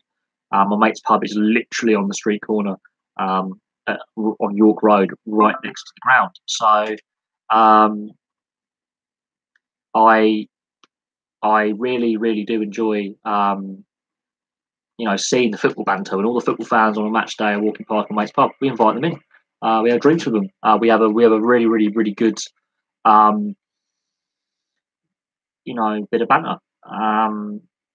And when at the beginning of last season, when Leyton Orient obviously got relegated into the National League, which is the old conference, their first game of the season was against Maidenhead at Maidenhead, and the amount of Orient fans that came in my mate's pub, and we had banter with them, wished them well. And they asked if we were football fans, and we said no, and we got talking about other sports in the area and then the facilities and stuff. And I said, look, it's a non-league ground. It's always been a non-league ground. Welcome to the non-league. Welcome to the M4 corridor. Welcome to Theresa May's constituency. It was kind of fun, and I enjoy this platform that I have to have the discussion without the hatred and the bipartisan nastiness and the thug element. Because what I find really funny is the amount of Scottish football fans, our subscribers, who pop into the live chats, and we've got a variety of clubs from Celtic, Rangers, Aberdeen, St Johnstone. I think we've had a couple of Livingston fans. We've had Hibs, Hearts. We've got a Cali fan. We've got a Stenhouse Muir fan, I think, is a subscriber to the channel. So there is a lot of, I think, good banter and good discussion that we have, which I think mainstream media stokes up the hatred between teams and really overemphasize the fact that they are a minority of idiots. And And football, as it stands, does have an issue both here in England and in Scotland and across Europe, with this rise in violence that's attached to football clubs via politics or social issues, and they use their football as a forum to show their vile views. And football as a sport, I enjoy a lot less now than what I did 10 years ago. Partly to do with the fact that the European games now, and Champions League and Europa League, are not on free-to-air TV anymore. Part of the fact they're taking international football away from free-to-air TV now as well. So the opportunity to see the best players play has been taken away and put on pay-per-view TV, which is not accessible for everyone. And I don't like going down the pub to watch football. I really don't. I really detest going down a pub to watch football when you've got loads of pissheads shouting and screaming, and I can't hear the commentator, or I can't really watch the game because someone's poured beer everywhere and started a fight. And I used to do that, but then I realised it wasn't really as fun and as enjoyable because I wasn't able to fully get into the game and enjoy it in my time. I will admit, I watched a few games down the pub in the World Cup, and the games I watched down the pub in the World Cup, England lost. So I worked out I watched the games at home. We won't lose, and all the games we won, I watched from home. So, bit of superstition there. But the issues that beset sport at the moment is primarily governance, as we've seen with this Der Spiegel article to do with this alleged Super League that some of the wealthy clubs that are in it for the money and nothing else are interested in, and the financial fair play rules that UEFA have set down that they've helped clubs break allegedly. And Der Spiegel is a very, very well trusted publication in Germany, and it's renowned around the world for having really, really good investigative journalists who uncover some really difficult stuff to uncover. And if these allegations are true against Man City and PSG and UEFA and this supposed European Super League, which, bearing in mind, the worst kept secret because we were aware of some of these allegations 3-4 years ago. If these clandestine meetings have happened, I think it breaks the trust between fans and the sport, clubs and the fans. There's a disconnect, and it's a growing disconnect because we were told back in the 90s that the subscription TV service would mean lower ticket prices and improved quality of football at international level, here in England at least. And that was all proved to be false because ticket prices have gone through the roof, salaries are now out of control, agents' fees are unstructured, and there's no full regulation of the player agents, and some of the money they make and some of the deals they cut. There's a decline in viewership of certain sports with this subscription TV service, and now we've worked out there's a reversal trend. Young people don't want to pay. Football's gone completely downhill. We were told that the quality would improve, the lower levels would reap a benefit of the lower leagues. We were told that more young players would play, more English players would play in the Premier League, and the exact opposite has happened. Everything we were promised, opposite that. We were told ticket prices would be nice and low and affordable because the TV deal would plug the gap in revenues. When it turns out that half the Premier League clubs 2 years ago could let us in for free, and the other half could charge us a tenner, to let us in, that says what's wrong with the sport. It's one of the reasons why I've gone off it. Don't get me wrong, it's still a sport that I follow because of the channel and what the channel's about, which is sport. And I will follow big stories like managers getting sacked, player transfers, corruption scandals, all the big stories. I don't necessarily follow the results anymore because they've taken away the ability to enjoy watching the Europa League and Champions League on a weeknight on TV. I used to love that. That was a fixture. I'd come in from work and put on a European Cup game, and I'd enjoy it. And it may not be the best teams playing, but I would enjoy it. Now I can't do that. So on a Tuesday, Wednesday, and Thursday, I don't have that relaxing evening where I'm not necessarily invested in both teams playing, but I enjoy watching high level, top elite level sport. They've taken that away because you've got to pay BT Sport a disturbing sum of money for a really poor journalistic performance and a poor quality product. I will say this: the World Cup was very, very good. I did enjoy the World Cup. I did. for all the concerns about leading into Russia and what could happen, it was a really fun tournament to watch. Um, and I was very surprised that the Premier League voted against having VAR for this season. Really surprised. And they're trying to ham fist it from January onwards, which is a joke. Yes, VAR has a few issues to work out. The best way to work it out is to keep trialing it and keep using it and expand its use and then learn. And football has this weird obsession with not getting with the times. It has this really perverse obsession with allowing racism, sexism, homophobia, and bullying and abuse to continue. Hence why I think I lost a few subscribers because my views on Dan Rowan and his comments. It just shows how crass some football fans are. The fact that we can speculate. What I find funny is the woman who died alongside him was his assistant. She was an open lesbian. So to say she was his mistress is a complete and utter disgusting allegation to make when we know the facts that she's gay. And there were some who did disagree with my views on that. Fine, perfectly fine. The fact that I got death threats on YouTube, and I was told I should die of AIDS, and I'm a bum chum, and I'm a perf, and I'm a rape victim, and all this crap was like, well, it just highlights the issues with football fans. There's a minority who belong in the dark ages, and the sport itself is not confronting the issues that other sports seem to confront very, very well. Hockey Fights Cancer is a great initiative that the NHL has led, and other hockey leagues around the world have followed with their own cancer charity support, and are doing it in the right way. I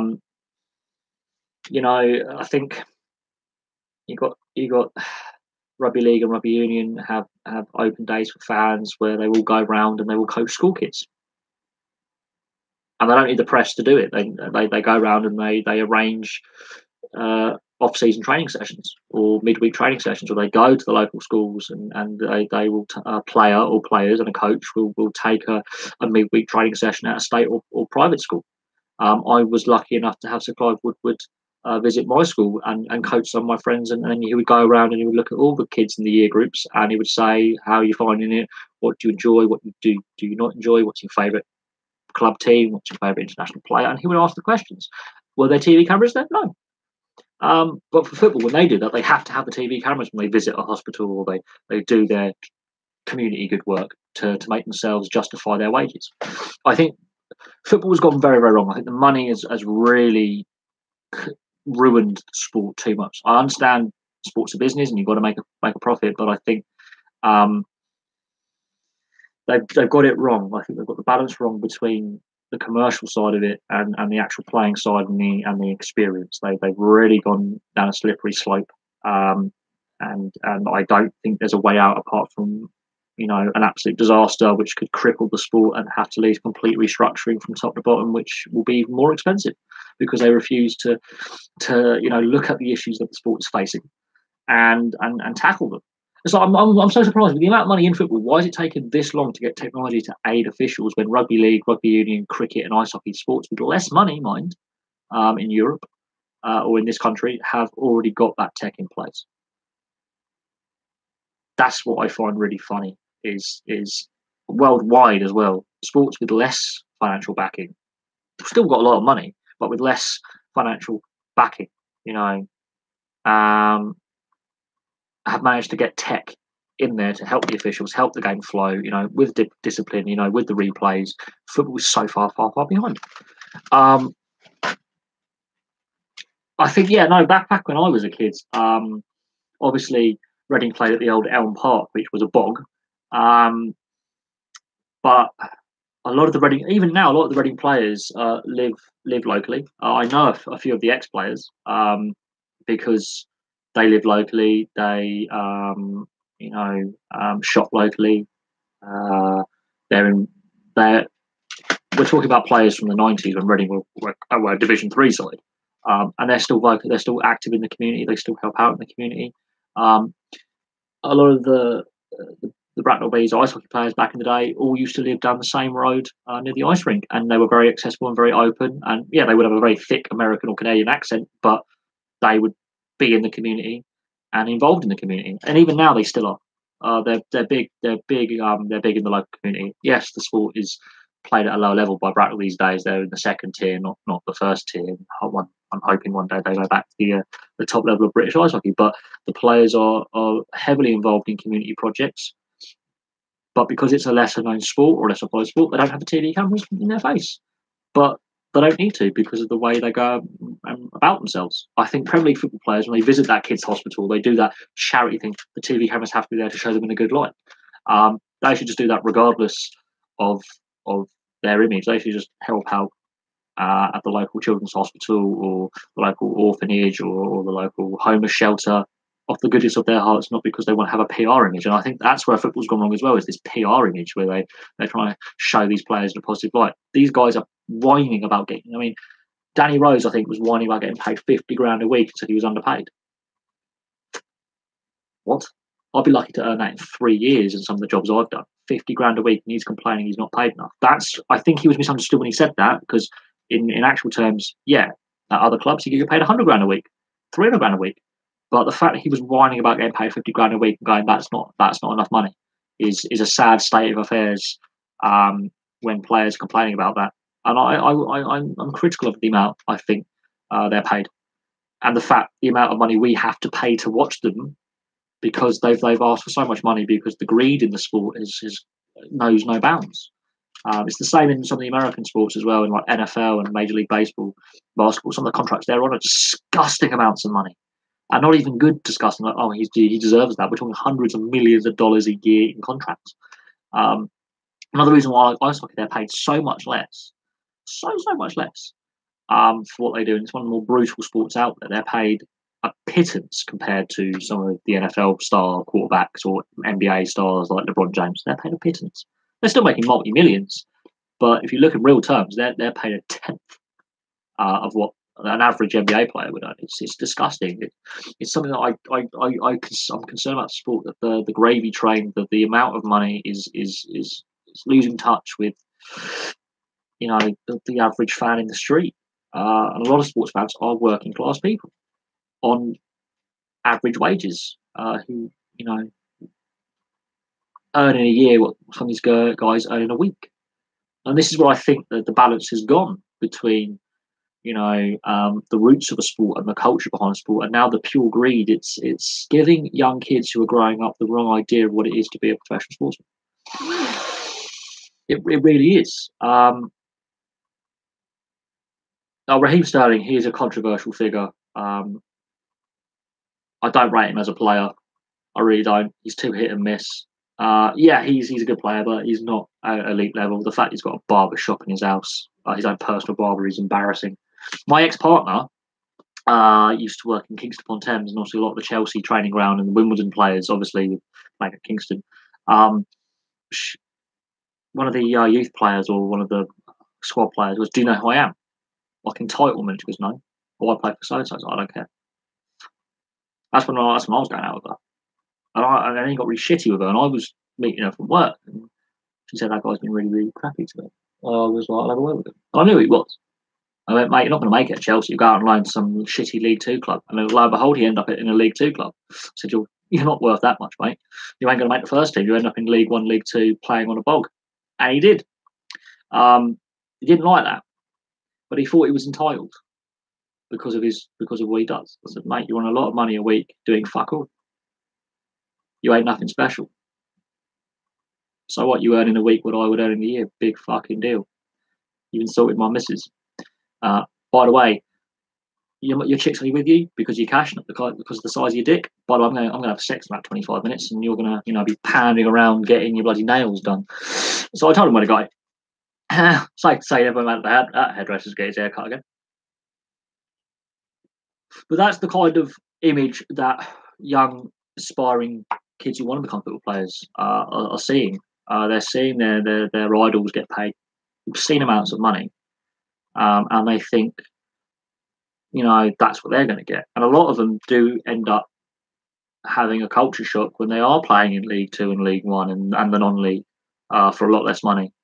Yeah, I told a couple of the Chelsea youth players where to fuck off to.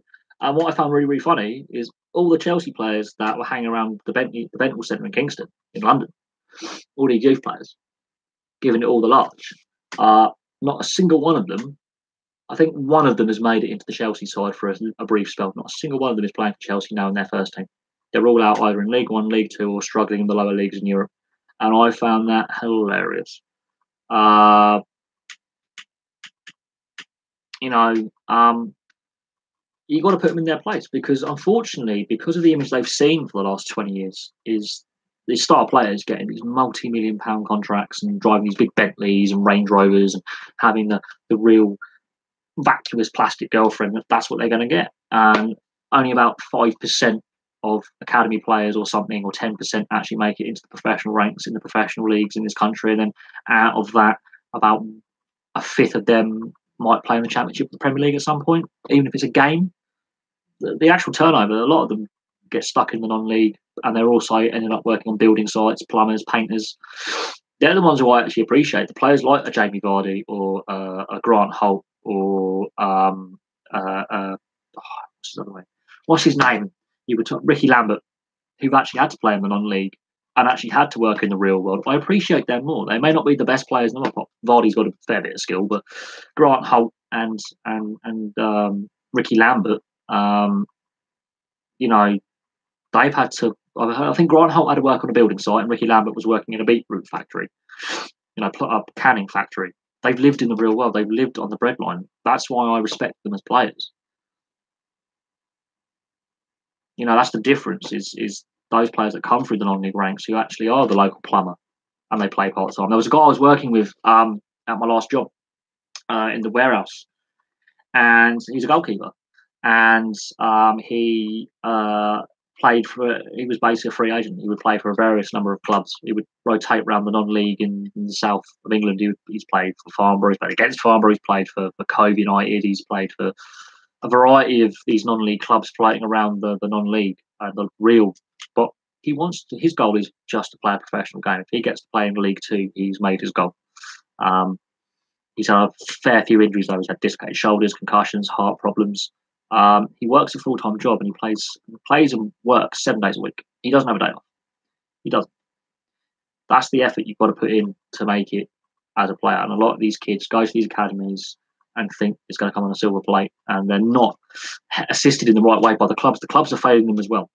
The clubs are letting them down because they're showing them the carrot, which is the big Range Rovers, the big gaudy house, the plastic girlfriend, but they're not telling them you might have to go to the non-league on loan. You might have to be sold to a League Two club for a pittance to play, and they expect too much, and they're not being educated in the right way in tempering, keeping their feet on the ground when they do get to play senior football,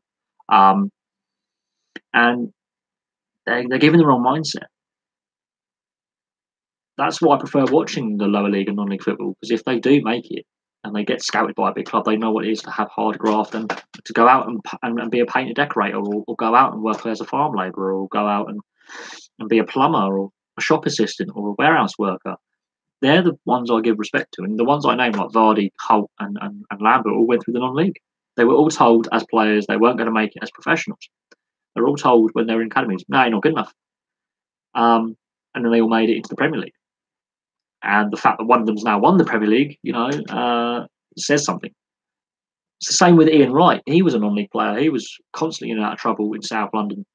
And then Palace found him. And then the Premier League came along. And look at the legend he became for Palace and Arsenal. I'm just saying. I think the modern footballer is in a bubble.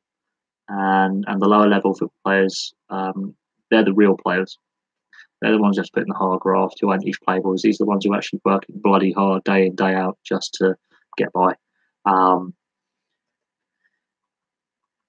Peter Crouch. I remember on Soccer Saturday when they asked the guest player, what they would be if they weren't professional. And Jimmy Bullard came out and said a comedian, which I think he would be brilliant at because he's just a bundle of laughs. He's an absolute lunatic. He's a bundle of laughs. But Peter Crouch says he would be a virgin. Peter Crouch is very self-deprecating. He's also more intelligent than people give him credit for. And yeah, he was very badly bullied at school. Ironically, he was really badly bullied because of his build, his gangly, lack of muscle tone, and the fact he's just all arms and legs. He got actually horrifically bullied at school. I think Peter Crouch, you know, he had a bit of. It wasn't always, a bed of roses for Peter Crouch on his footballing career. Um, but yeah, he made it at the top level, and people said he was a pile of crap. Um, and I think the fact he's even still playing is amazing because he's towards the end of his career now, but he's won stuff. Uh, he got remorselessly bullied at school.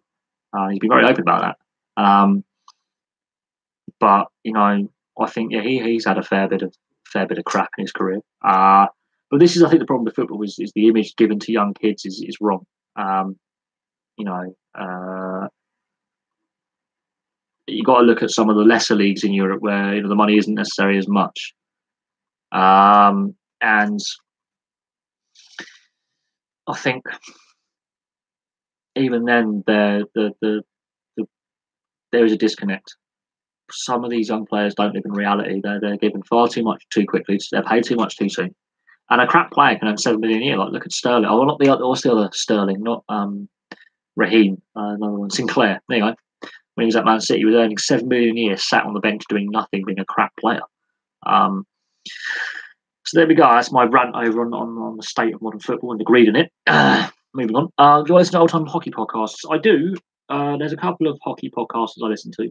And I would listen to Odd Man Rush, the hockey guy, because he's got his podcast on Podbean and on iTunes, so I listen to him, and he's a very, very informative. Post to Post, I haven't watched as much lately, but I dip in and out with Post to Post. They could change their style a little bit, would be preferable. I think they've stalled in their growth. I don't listen to Steve Dangle anymore. Steve Dangle can do one because he's just a fanboy and it's really annoying. I think he sold himself out to Sportsnet, which is a shame because, he was very, very good when he was just Steve Dangle. But when he did his agreement with Sportsnet, I think, yeah. Tony Hand, yes, Tony Hand. People forget about him. He's an interesting, cult figure in the sport. There are people in Edmonton who do remember him when he went to those training sessions and he played 3 WHL games or something, Western Hockey League games back in the day. Edmonton fans, there's a minority of them that do remember him very fondly. So people forget that. Yeah, there's a lot of when I do my ice hockey videos on the NHL, a lot of people are surprised by the fact that I'm British, and I have all my hockey jerseys, and I have hockey programs and hockey pucks and hats and a lot of knowledge on the sport. It's a culture thing because I'm hoping with Liam Kirk that his development improves in the Canadian Hockey League in the OHL. I'm hoping that he will get to play either the ECHL or AHL at some point in the next year or so, have a call up. And I wouldn't be surprised if at some point in the next couple of years he will play a couple of games in the NHL for Arizona. I wouldn't say he'll play many. I'll say a handful. But the fact, I think the fact that he got drafted is a very important stepping stone for the sport in this country. But then it comes back to the money side and the structuring of the sport and the fact that over this weekend we've seen 2 teams really have some off-ice struggles, and Invicta have saved themselves for now, and their long-term future is the next step to get to the end of this season. But the Basingstoke Bison are in a right mess. They've had yet another meeting, an informal one between I think the ownership of the team and the fans, and there's a third meeting in 8 days' time. 8 days' time, we find out what the future of the team holds because Planet Ice have said they're no longer going to be operating the rink from next year in Basingstoke. There's a new rink operator that's coming in. I think the council are looking at sort of redeveloping that rink and putting a temporary rink in place because enough noise has been raised, and if they're seen to ignore a lot of their constituents, they'll be voted out. And Basingstoke's a very wealthy area with a lot of development, and I'm surprised they've allowed the state of the rink to get so bad that it's led to this. If they get a temporary rink in place, Basingstoke can play next year. If they don't, they're going to have to find another home. What planet are you on? Saying every rink run by the link. Oh, the link center has been good. Yes, I was talking. I thought you were talking about Planet Ice then. Um, Swindon's rink is the ice surface is brilliant. I will say that when I watched the game there last year, that the ice surface was very, very good. I think the entrance way and the way you get into the rink and then your seating plan, yeah, debatable. But no, I think Planet Ice, all the teams that I've mentioned have had issues apart from the Edinburgh Capitals. So Milton Keynes Lightning, they're having struggles icing a team at the moment. There's some money issues there apparently.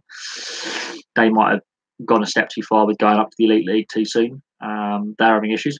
Planet Ice operated. Invicta, Planet Ice operated. Money issues again. I think it's the running costs, what they charge the team to use that ice time. And Basingstoke, their rink's falling down. Planet Ice again. Planet Ice is regularly criticised for the way it handles its end users, be it the teams that play, the individual skaters who want training, because they've hiked the ice rental time for coaches that aren't Planet Ice affiliated coaches. So if you're not a Planet Ice affiliated coach and you're an independent coach, you're getting charged 2 to 3 times as much per session for the ice time. So it means you're making less money as a business. And Planet Ice is regularly criticised for the way it operates itself. I've been streaming now for an hour and 45 minutes. Yeah, about an hour and 45, hour and 3/4. Had some interesting conversation points on a lot of sports. Swindon. I think are one of the better run teams. They know that at this level they can afford to run. It's whether they can. I don't know whether they can reconfigure and take a while out and reconfigure the rink for an elite league style rink because it's only really got one side. And whether they can financially compete because we're seeing teams that are struggling, like Milton Keynes going up, can't really meet the financial requirements. And again, it comes down to governance of the sport and running costs and money. With this TV deal that Free Sports has signed or Premier Sports has signed, there is hope that eventually, that will open up a wider viewership, people interested. But no, the sport does need a cash injection from more sponsors, more money coming in. So we'll see what happens over the next 6 months. Invicta obviously managed to get the crowdfunding done and get the cash injection they needed. We have to see if they can find a long-term solution for some of their off-ice issues. So that's very similar to Bracknell a couple of years ago. Yeah, and Basingstoke a few years back with cash issues. So we have to see what the long-term future is, obviously, for Invicta, but they are safe for now. They can continue honouring their fixture commitments. They can continue playing, which is good. But hopefully they get a couple of wins to make the season a little bit better than what it is, because right now they've got no points, which is unfortunate, but they've been not on the same level as the other teams.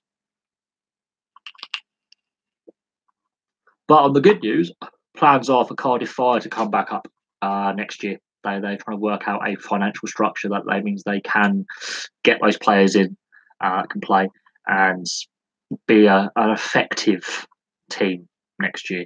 They're trying to work out an agreement with the Cardiff Devils as well to have some players on two-way contracts so they can be a decent team next year.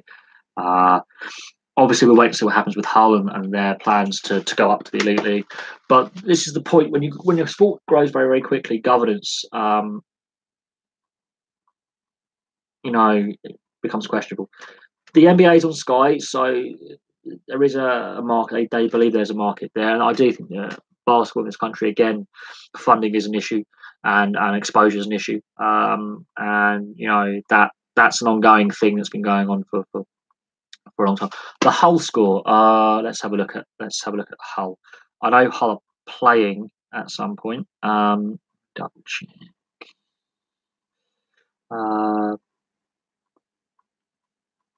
Okay. I think with the coach's antics in basically threatening to sack the whole team, I don't think that's going to breed a very good dressing room morale. I think if they are going to be taken seriously as an elite league prospect side, they've got to be successful. If they're seen to start struggling and not be successful, then they won't get looked at as being a viable option long term in the elite league. Oh, will you load, you silly bloody website? Their website looks really, really, really good. But one of their goalies has left on the second. One of their goaltenders went about enough. Few sick, he's gone. And their other goalies decided to stay on in Smith. But that's a concern that this coach is not necessarily the right guy to run this. Yeah, but it's because I think the statement that the coach released when they lost the Autumn Cup, that's not breeding a positive environment to play and work in. It's just not. There's no other way around that. If they are to consider going to the Elite League, firstly they've only been an established team for a few years, so and the whole Stingrays failed in the Elite League. So the Elite League's been here before, and it's a big risk going back to a location which has failed before. They've got to have a good environment within that locker room, and I don't know. I don't know with Hull. I really don't know with the Pirates. I just don't. I'm not sure what the future holds. But we'll obviously see it as time goes on. We'll see what the outcome is, and I wouldn't be surprised if Milton Keynes drop back down to the second tier, because I don't think the Lightning can financially keep going in the Elite League. I think Milton Keynes may drop down and Hull will go up, and then Hull will realise it is a step up that we weren't ready for. I really do believe that. I really honestly believe that the Elite League has a few issues, and it's to do with finance and governance. I honestly believe that. Yes, this OHA program. Swindon are very, very good. Are obviously very key to this program and developing young players. I think that's important. I think there needs to be more help from, let's say, possibly central government, the Ministry of Sport, because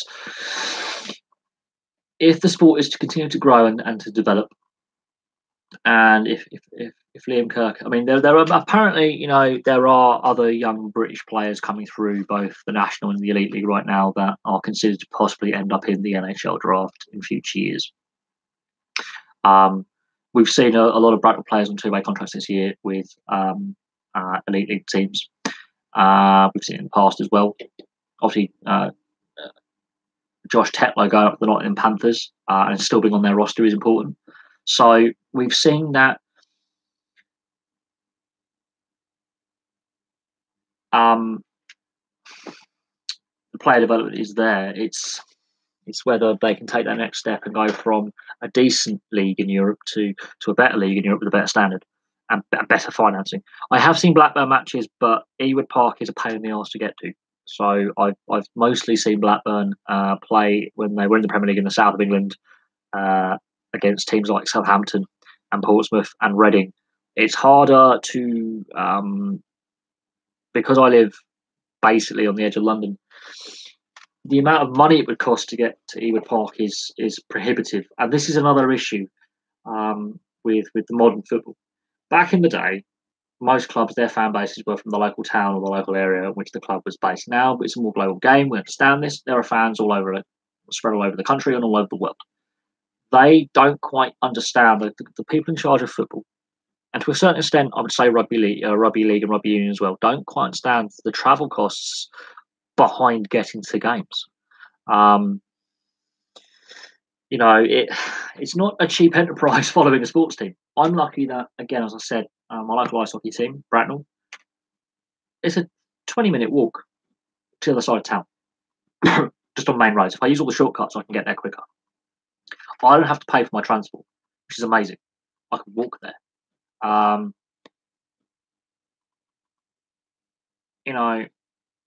I think this is where, especially football, they fail to understand the travel costs incurred by home and away fans. Not just away fans, home fans as well. A lot of fans who may support. One of my friends is a Chelsea fan. I'm what? Depending on if I go to Paddington or Waterloo on the train, depends on how quick I can get to London. Not taking into consideration his ticket costs, he had to find a hotel because he had to find a place to stay the night. His parking costs for his car, food costs, all told, just to get a ticket for a Chelsea game, and including his travel and hotel costs, was over £400. So this is where the FA, the Premier League, the English Football League failed to realise some home fans also have to travel a fair distance to get the games. It's not as cheap as it could be, and they're failing to realise how difficult it actually is for a lot of football fans, home and away, to get to and from games. They really underestimate the cost incurred. Yes, Jordan Kelso. He stalwart of British ice hockey, very, very good player. And again, the Nottingham Panthers seem to, find a lot of good, talented players, much like Sheffield as well. They seem to either on these two-way contracts or in their development system themselves find these really, really good, talented players for the level that we play at in this country, and they're very good at scouting them. Much like Josh Tetlow and Jordan Kelso, they obviously play for rival teams at the second tier.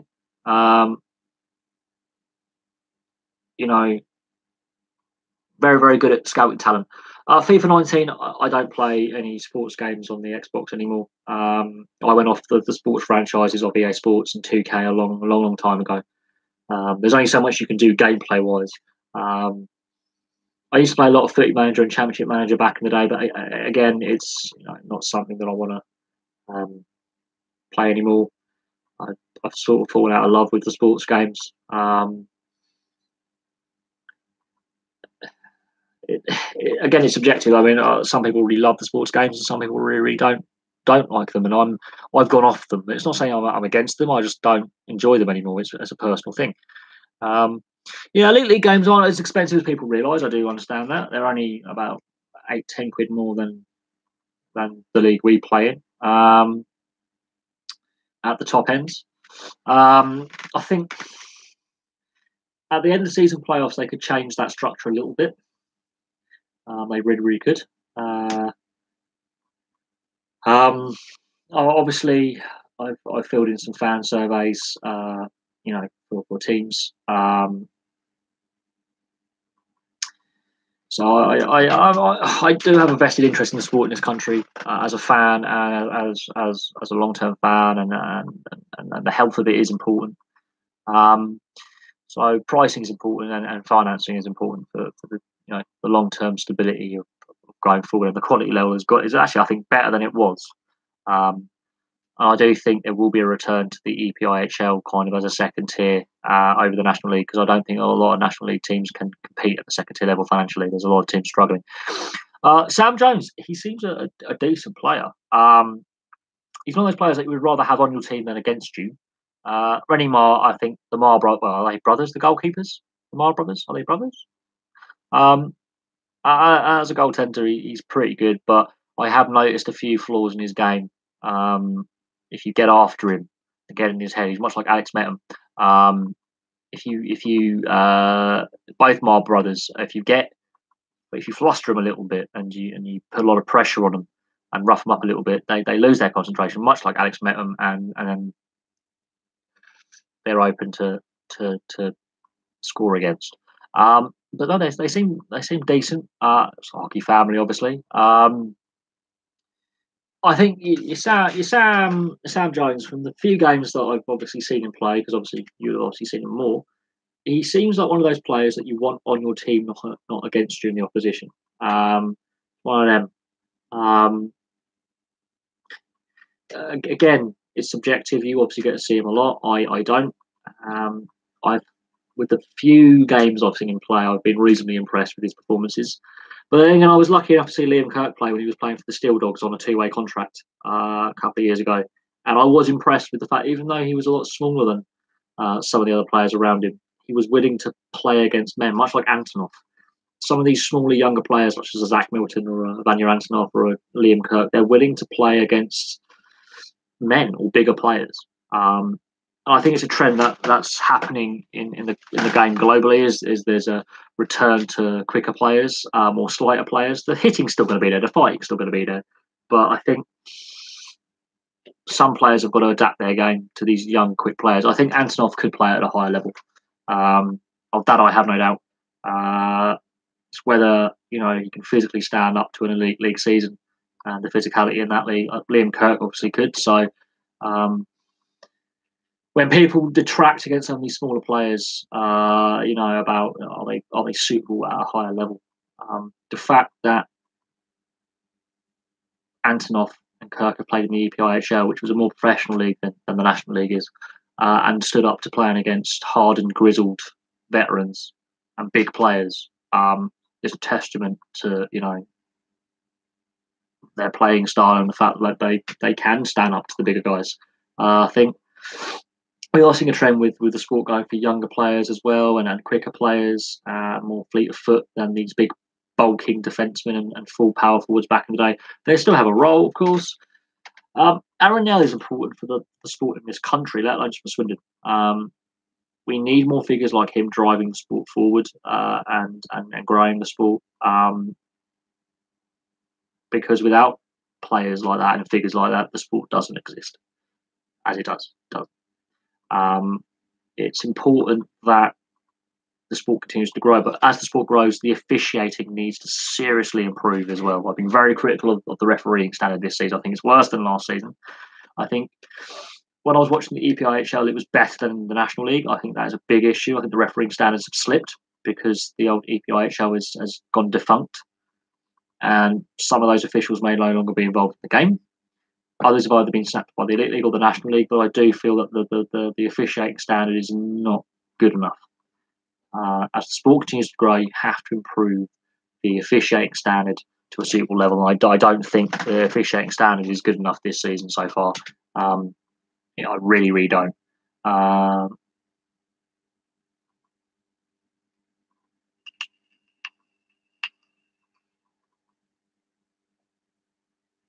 thought Aaron Nell was older. I really, really did. But again, he decided to possibly hinder his career to help the sport and to help his local team. I think that's honourable. I think, again, this is why I was having a debate about football players and how they're not really, on the same wavelength as other sports because they're given too much too soon in this country. Well, that's European football. We could talk about some of the North American sports as well, given some of these big money contracts, some of these really young players. I think honestly, going forward, it's going to be interesting. I think Basingstoke's the big issue now.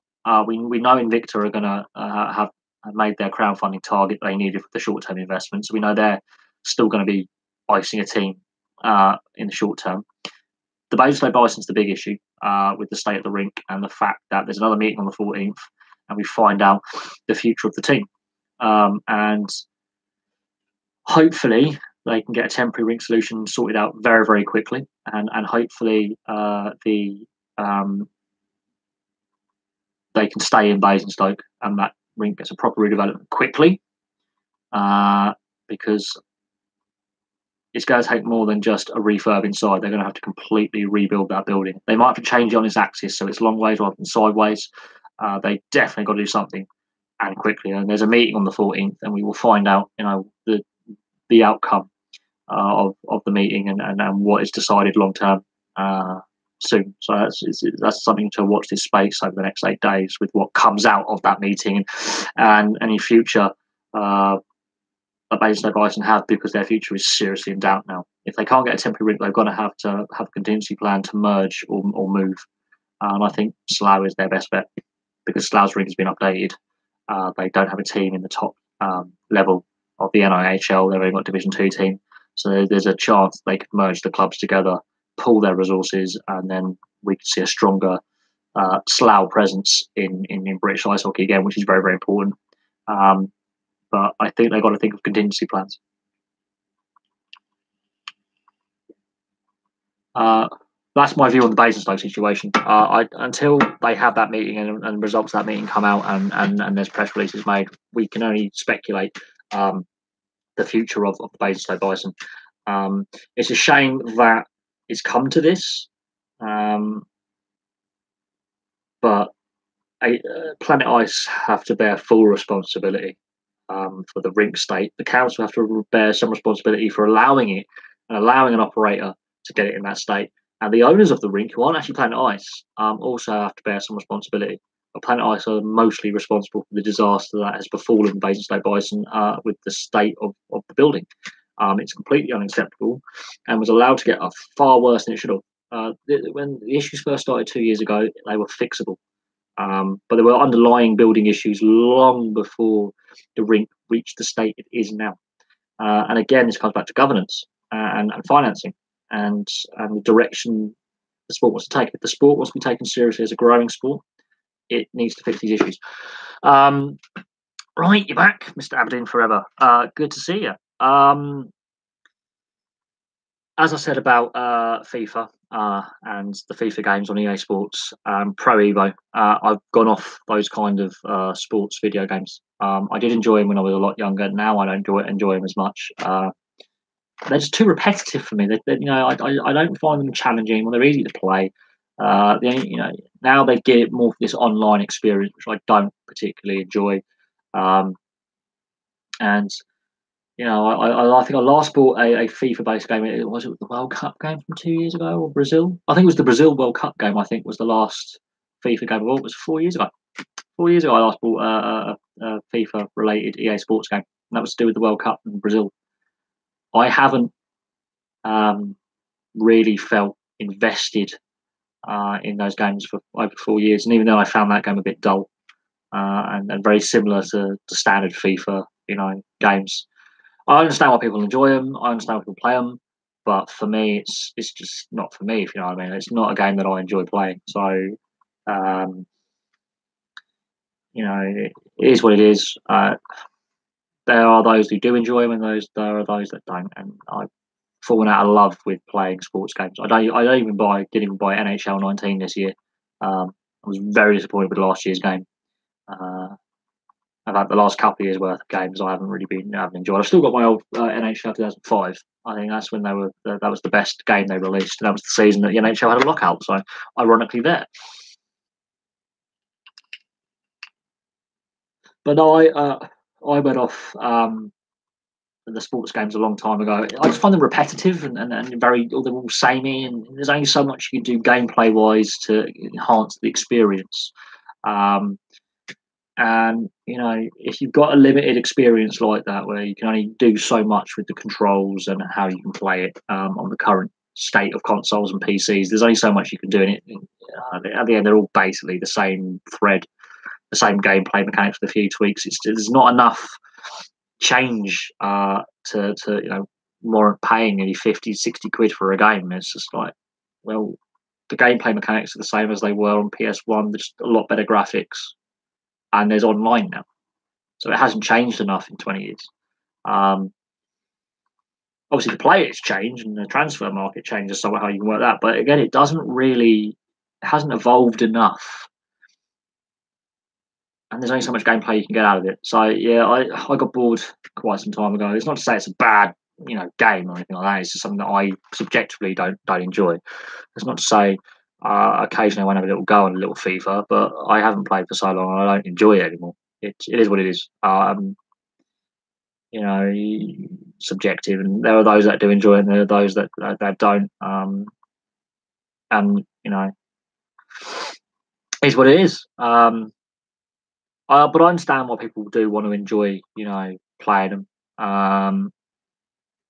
It can be fun, but for me, I don't enjoy that type of video game anymore. Hence why, as I've said earlier in the stream, if you want to watch this stream again when we're done, when it comes to video games, I like playing those open world roaming ones like Skyrim, like GTA, like Red Dead Redemption, like Assassin's Creed, because it challenges you where you've got to do different things and you've got to explore different things and interact with other characters, and the choices you make can affect how the game outcome works and how the other characters, non-playable, react to you. And I find those games more fun and more enjoyable because there's a thinking element to it, and you've got to sometimes work out a mystery to unlock something and things like that. That's why I kind of enjoy those open roam games where there's hidden missions and side quests and bits and pieces like that. But I do understand why people enjoy sports games. I do. And esports has a big thing with this, so we'll see if more of these teams have an esports link. We've seen it starting, so we'll see what happens. Hello, Tyler. Nice to see you. Obviously, I've read through the statements that have been shared by you and by others on the. There was another, I think another Basingstoke fan shared something on my Twitter feed, and I read the full statement, and it's very interesting what's coming out. Is the scary thing is they cannot guarantee that the rink won't completely fail now. I mean, the weather isn't great. I'm going to say that it's looking like it's going to try and rain or sleet because it is cold enough. They've said they can't repair the heaters, the boilers. It's too cost prohibitive. I've read a couple of the links you've tweeted. I've read the short one and the long one, and I'm very glad that you obviously follow on Twitter as well. I appreciate that. It is interesting that they're not replacing the boilers. That was a fix that could have been done when they first failed. They've allowed the heating to get so bad in there that if you have a health condition, it's not really a good idea to go watch a game because you'll die. So if you have something from pneumonia, bronchitis, have a heart problem, a lung condition like asthma, if you have any kind of arthritis, circulation issues, apparently if you go to a Basingstoke game, you'll die anyway. Humour aside, the main statement that you sent, the lengthy one on Twitter, I did read through it in full. And I actually went on it. I think I was on the live stream last night when I went through it in full. And I was really, really disturbed by the fact that if they are to get a temporary rink, they have to do it now. The fact, there's a meet on the 14th, that could be 8 days too late. The fact that to repair the boilers would be cost prohibitive. The fact that, the other buildings on that site, obviously the other operators have come round and have agreed that the Basingstoke voices need to be heard, and it's not just the ice hockey fans in the team; it's the people like you or me who may not be fans of the sport who want to, go skating. It's those individual skaters that may want to be part of the Olympic program, the British national side, who want to be coached. The facility isn't there. The nearest facility is Bracknell or Swindon, and they've got to travel, got to go to Gosport. And there's issues with Planet Ice, and Planet Ice are pulling out of operating it because they want to wash their hands of it to pretend it never happened. And I think the Bison, it's on my Twitter, which is exactly the same as the channel name. It's on there, and basically Taylor could, I don't know, put the link in the comment section so you could read it. It basically explains the situation as it currently stands. Planet Ice will be no longer operating the rink from next year. Some of the things that could have been fixed, they decided not to. So it basically makes Planet Ice look very, very amateur, which they have been. It also outlines that there are other parties involved with the operation of the rink. The council, the compulsory purchase scheme, could be on the chart there. A temporary rink solution similar to Cardiff. New Rivers. That's the company that will be taking over this current site. Planet Ice as a company will continue operating other places like Gillingham, Milton Keynes. So there's obviously New Rivers. I wouldn't say rest in peace Bison. There are plans for a temporary rink and some kind of rebuild internally where they literally just gut the inside of the building and completely redo it. That's the easy. Well, that's not the easy option. That's one of the options is internal refurb, which could take a couple of years. Or they completely redo the whole building. I wouldn't say it's the end for the Bison just yet, but it is. The rink itself definitely is. I can't see how they can put the temporary rink in the car park because the car park's on a slope. Unless they build a platform thing, and even then, I don't fully feel confident that I would want to watch a game there. They have to find a location in the Basingstoke area where they can build a temporary rink or a new permanent rink, and I don't think the current location is suitable for the rink with the way the building is rotated, with the south stand being a main stand and being on a slope. They need to rotate that building 90 degrees. Honestly, that's my personal opinion on that. They do need to rotate that building 90 degrees for it to be suitable as a venue. There's no way it can stay in the current rotation it is. What the statement says is the rink could last another 2 years. until the end of 2020, or it could fall down now. That's basically the situation we find ourselves in with the current state of affairs at the Basingstoke Ring. And yeah, but new rivers will be coming in. They've obviously got a plan to redevelop that. They want to redevelop the rink, it seems. I think the council are now on board with the planning application for that entire out of town shopping precinct kind of site thing with the bowling alley, the water park, the cinema. They could do what they did at Streatham and actually have council involvement. You know, I think what they did at Streatham in London was the council said, "Look, your building's not safe anymore. We'll build you a new one." You know, and they did. And the Streatham building is operated by the council. It's a multi-purpose venue. It's ice rink, community centre, gym, restaurant, works, a treat. One of the best places I think I've ever visited as a sports venue. Or they could go similar to the Spectrum in Guildford, have a multi-purpose, multi-use facility that's got a swimming pool, bowling alley, restaurant, and ice rink as well. They're the options that Basingstoke could do with the redevelopment on that site, but a temporary rink has to be put up now. Basically, they have to get the temporary rink sort of put in place now. I wouldn't say the Spectrum's the best atmosphere. It's a good facility, yes. But when you're on the bowling alley underneath, if a game's going on upstairs or a training session and you're bowling underneath, anytime they go and cheer or there's a hit into the boards, the lights flicker. So if you're in the bowling alley underneath, the lights flicker and you're like, oh, yeah, there's a game going on. Oh, okay. Right, I'm bowling here and the building's a bit, there's not, well, okay, they're playing. Okay. But it's a good. But I have to admit, the Spectrum as a multi-use facility is very well done. The entrance and exit for the car parks are disasters. They could do better there. Only one way in, one way out, which is a problem. Very similar to Bracknell's issue with parking as well.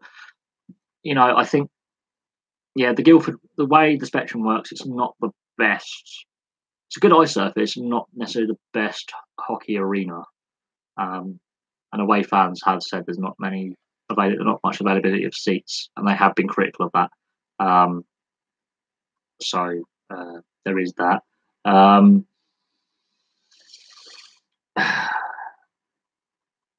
But no, I wouldn't say yeah, any rink's perfect. No arena or rink is perfect. I'm going to put that out there. But I will say this: the Basingstoke situation, if they are to get a temporary rink, those plans need to be started now, and they need to be put in place now. So when the permanent rink is repaired, that rebuilt, or whatever it may be, they are ready. So we'll have to see what happens there. I read the statement in full. Basically, Planet Ice have been made. They've made themselves look like absolute amateur hour. I don't know how they're allowed to have an operating license in this country to operate any sports facility, because they have clearly failed so badly. And other teams, hockey teams that are struggling, is, well, I wouldn't say it's even good for viewing, because, to be honest, the away end that is currently the away underneath all the banners, the seats are all wonky, and the floor is uneven, and there's gaps in the plexiglass where the puck can fly through, where the boards are all wonky. I'm surprised no players got seriously injured playing there. That's my real concern, is I'm surprised that no players going into those boards have been seriously injured or worse. Especially by the penalty box, the state of the board by the penalty box. That is just how that is even allowed to meet minimum safety requirements. I have no idea. And that's nothing against the team or the fans. That's against Planet Ice. My gripe is with Planet Ice. Absolutely. They have they've gone purely for profit, and they have left Basingstoke Ice Rink in a mess. And it's shameful. Absolutely shameful. It needs a complete refurb. It needs a complete rebuild internally. And I think if this New Rivers new owners coming in, I think they could be the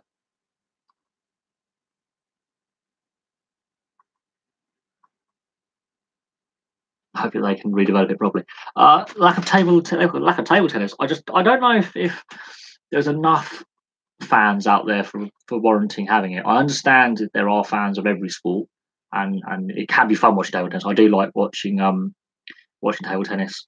It is kind of fun, especially at the Olympics and some of the crazy shots they're pulling off. I think it's down to will the TV companies get enough viewers to warrant paying the amount of money for TV rights deals to show it? Because how would you sell it? These guys playing are not household names in this country. I know it's big in China and Taiwan and Southeast Asia, but over here, these, are they? Can you sell the product? Really? Can you sell the product to a wider audience of casual fans? That's, I think, why there isn't. Yeah, no. When I went last year in December with a couple of friends, and the warm up is on my channel on the ice hockey playlist, so you'll see the state of the rink then. I know it's worse now. Basically, it was freezing cold inside. It was warmer outside, and it was middle of December. So I have no idea what the current state of play is. I'm not able to go to many away games this year, so again, there's that to consider. But New Rivers, I haven't heard of them either. Obviously, I know about the John Nike group because obviously his family own the Bracknell Ice Rink, and they have other ice rinks around the country and dry ski slopes in Bristol, places like that. Planet Ice is another one. Local councils do run a lot. Do have a lot of involvement. Streatham is run by the local council, for example. There are other ice rink operators, but Planet Ice is one of the bigger ones. They have completely and utterly failed, in running the Basingstoke rink. Completely and utterly failed. And the other teams that I've mentioned that are struggling with financial issues also play at Planet Ice operated rinks. So there's a question about, are they charging teams too much for usage of the rink? For example, Invicta couldn't afford the running costs. Milton Keynes, because they're now in the Elite League, Planet Ice have upped their costs for ice time. So I don't know. I really don't know about Planet Ice. I'm not keen on their operating style and their business model, because it's not fair for end users. And clearly, especially with Basingstoke, they allowed the state of that rink. I mean, how are they allowed to have an operating license? That's what I'm questioning. I'm questioning their suitability. To the fact that they've been forced out. That is a very positive move, getting rid of them as operators of the rink, because they were doing nothing to maintain it, repair it, and keep it safe. And I do feel sorry for every single Basingstoke fan who's had to go there in that and watch games in that, because it's not a good image to give for away fans either, or for the sport as a whole as a sellable product.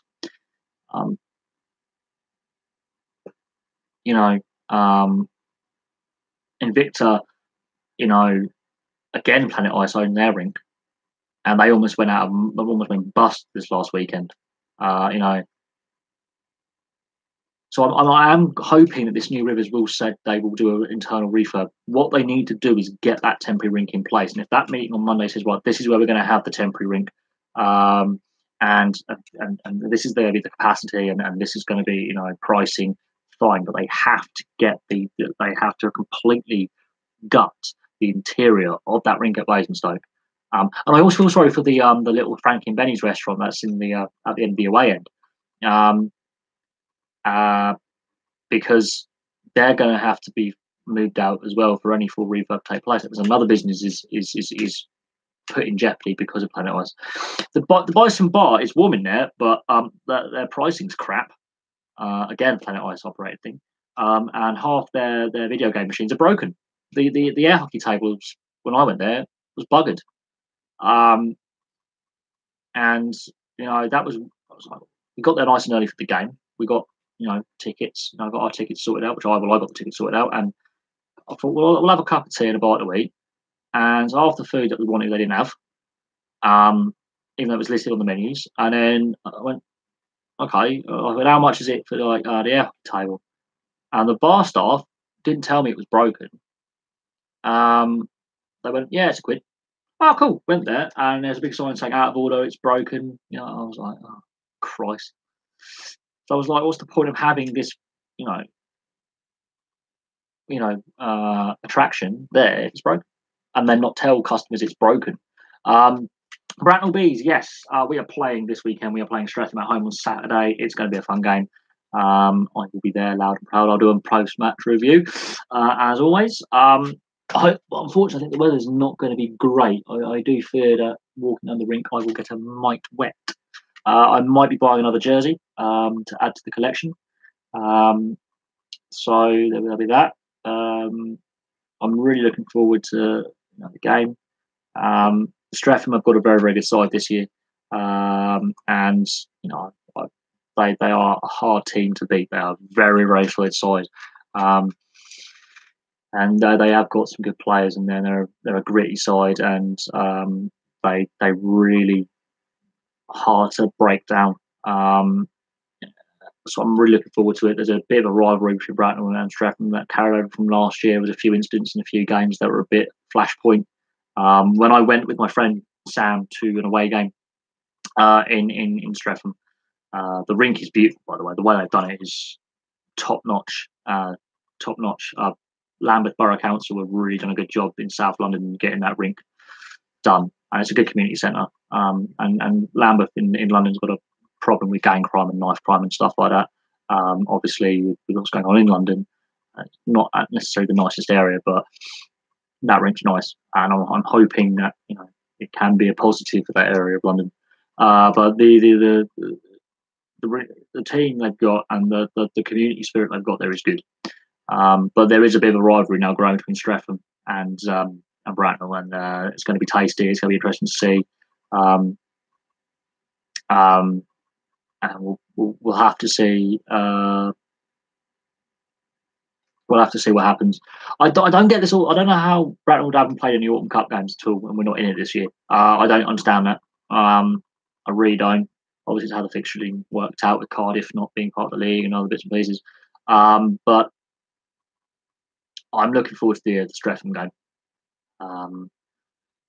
And of course, the money that we helped raise for Invicta as well was important. A lot of Bees fans donated handsomely well. I expect the message about the Invicta issues on this channel on my Twitter, because I wasn't actually able.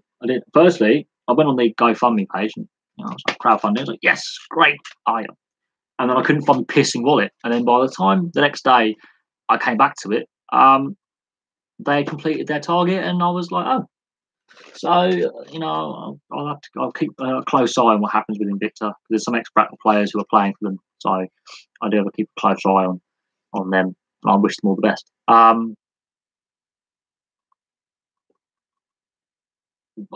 just can't believe that we didn't take part in the Autumn Cup this year. I'm really surprised. European snooker tournaments. Snooker is an interesting sport at the moment, with its rapid growth over the last decade or so, with all these ranking tournaments now. A lot more people are playing it. It's getting more coverage on a variety of things. I think that's possibly to do with our punishment for having Frankie suspended as well. I think it's partly to do with our punishment. I think it also partly to do with our punishment as well. Partly to punish us for Frankie. I think that was part of it. I think it's stupid. I think all teams should take part in the Autumn Cup, to be honest. I think it's extra games, it's extra revenue, extra fans can watch. It's more fun, but it is what it is. We've had a good it's helped our league campaign. We've had to play less games. Simple. So, technically, we have half your squad, so technically, all right. The banter there, cough cough. We have all your players, and your coach. I think you might have heard me on the drums the other week going, we've got all your players. You gave us all your players upstairs for Bracknell. Yeah, I might have been ribbing you guys a little bit. But no, I'm looking forward to this weekend's games. It'd be nice to go back down the rink. It's been a couple of weeks. I get that kind of itch when I don't get to go. It's one of the few things at the moment that I enjoy, because I've had a few health issues and in between jobs and stuff, and it's kind of fun going, because I I really, really, really. Waller Evans, well, he's injured anyway. He's torn his groin.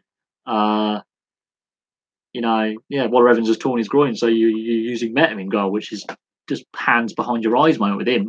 Um, but I have to admit, Metam did play very, very well the other day. But I was never sold on him when he was playing at Sheffield. You could get in his head, and you could, If I've met his dad, and his dad's very, very nice. He's Scottish Spearing, his old man. His old man's very, very nice. Good banter. He's always at games. To be fair, I'm not a real big fan of Scott Spearing. I never have been.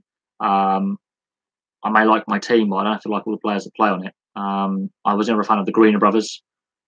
He doesn't turtle. He has been learning about some very, very dirty hits that aren't really hockey players anymore. I never really were. But then he's also been on the receiving end of a few nasty plays as well. I remember one game, he was put head first into the Zamboni door boards and could have broken his neck. And yeah, that was a naughty one. And was that against Sheffield? Or was that against Telford? I can't remember. He ended up with a real nasty one. Yeah, I'm not a massive fan of Scott Spearing. I'm really not. But off the ice, he does a lot for the team. And he stepped into the coaching shoes last year for the team as well when the team was in a bit of a transition period and did a fair job, to be fair. And he did have a nasty injury at work where he landed on his head and his neck and he hurt himself. But I'd rather have Spearing than Frankie Backlick because Frankie Backlick tries to kill people. And I think Bracknell had. Scotty Spearing is the points penalty minutes leader for Bracknell's history ever. That includes the Super League era, which was a fighty league then. So he has. Oh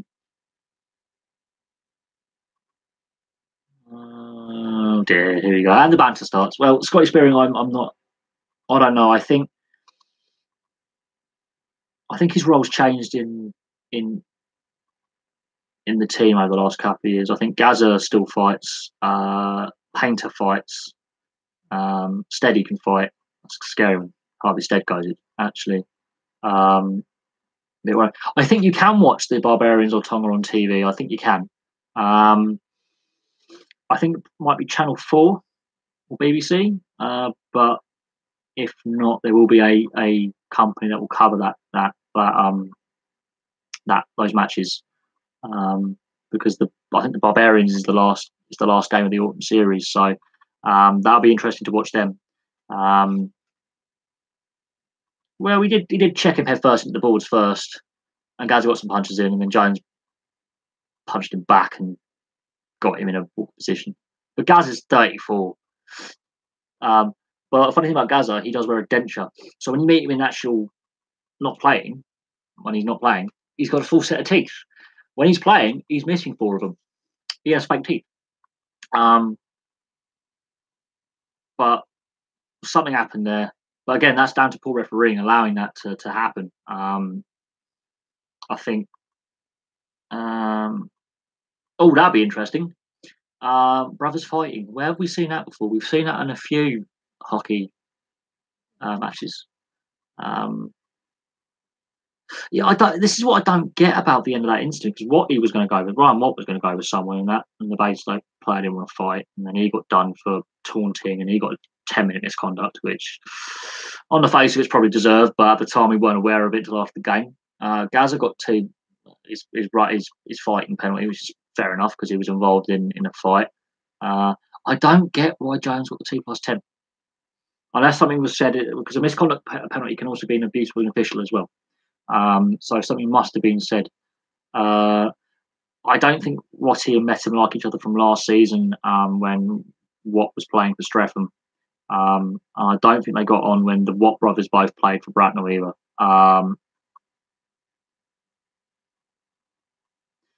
I think that because there's obviously a limited player base, a lot of players play for a lot of teams in British ice hockey, and some players don't get on with each other. I don't think Metam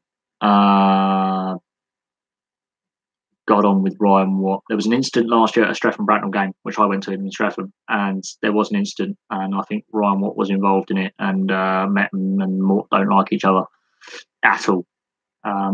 They don't like each other at all. I think it's a personal thing. But you've got Nicky and Ryan Watt, and they both play for Bracknell at times. And obviously Metten's played for Sheffield, and I don't think they get on. There is an animosity between some players don't get on. But I think there are some players like Patterson who's generally a goon. He used to play for Sheffield. I think he's playing for Billingham Stars now. He's played for the Steel Dogs. Was on a 2-way contract with the Steelers. He's just there to fight. Some of his antics are disgraceful that I've seen. I remember there was a Bracknell Sheffield game where he headbutted what's his name? Grinnell Park. When he grabbed Grinnell Park was obviously interfered from him from the bench, which is a ejection penalty in itself, which wasn't seen. But then he turned around and he headbutted him. Bearing in mind that's head on cage because Grinnell Park at that time was still wearing the cage visor, not the plastic visor. So he's grabbed him by the helmet and nutted him, and that can actually concuss you because the recoil that goes through your head. And those metal cage helmets, they can buckle them and go inwards. And that started a bench clearance, pretty much. Both reserve goalies were trying to climb over the plexiglass that divides the benches. Players were trying to get at each other. It was a nasty. It was an unnecessary incident. It doesn't matter. We had one about what was it? Was it 3 years ago where Metten ended up fighting one of the Sheffield goalies and went for it. I think he bit him because Metten's very short. Metten got in a fight and I think he bit the Sheffield goalie in the ear just to pull him down so he could punch him more. But the Sheffield Steel Dogs and the Sheffield Steelers are known for having that kind of culture within their teams of being very physical. There's playing physical and having those players you can fight. And I understand that Basingstoke now and even Bracknell now have. I think every player could willingly. I've seen Antonov try and go for it. He's tiny, and his brother, because you've got two Antonov brothers, and one's good and one's not so good. I've seen Vanya Antonov try and fight and throw the body around. I think it's worrying when your skill players are trying to fight all the time, but yeah, when they're willing to go, that says something. Well, I remember it was a 5-1 at Sheffield. It was, I think, 2013, 2014 season. And Patterson started it all. The game ended 5-1. I'm not disappointed with that, but it carried on to normally when the away team play at Bracknell, they are invited to have a bite to eat and a drink in the bar. At the end, after the signing table's done, they're invited to socialise and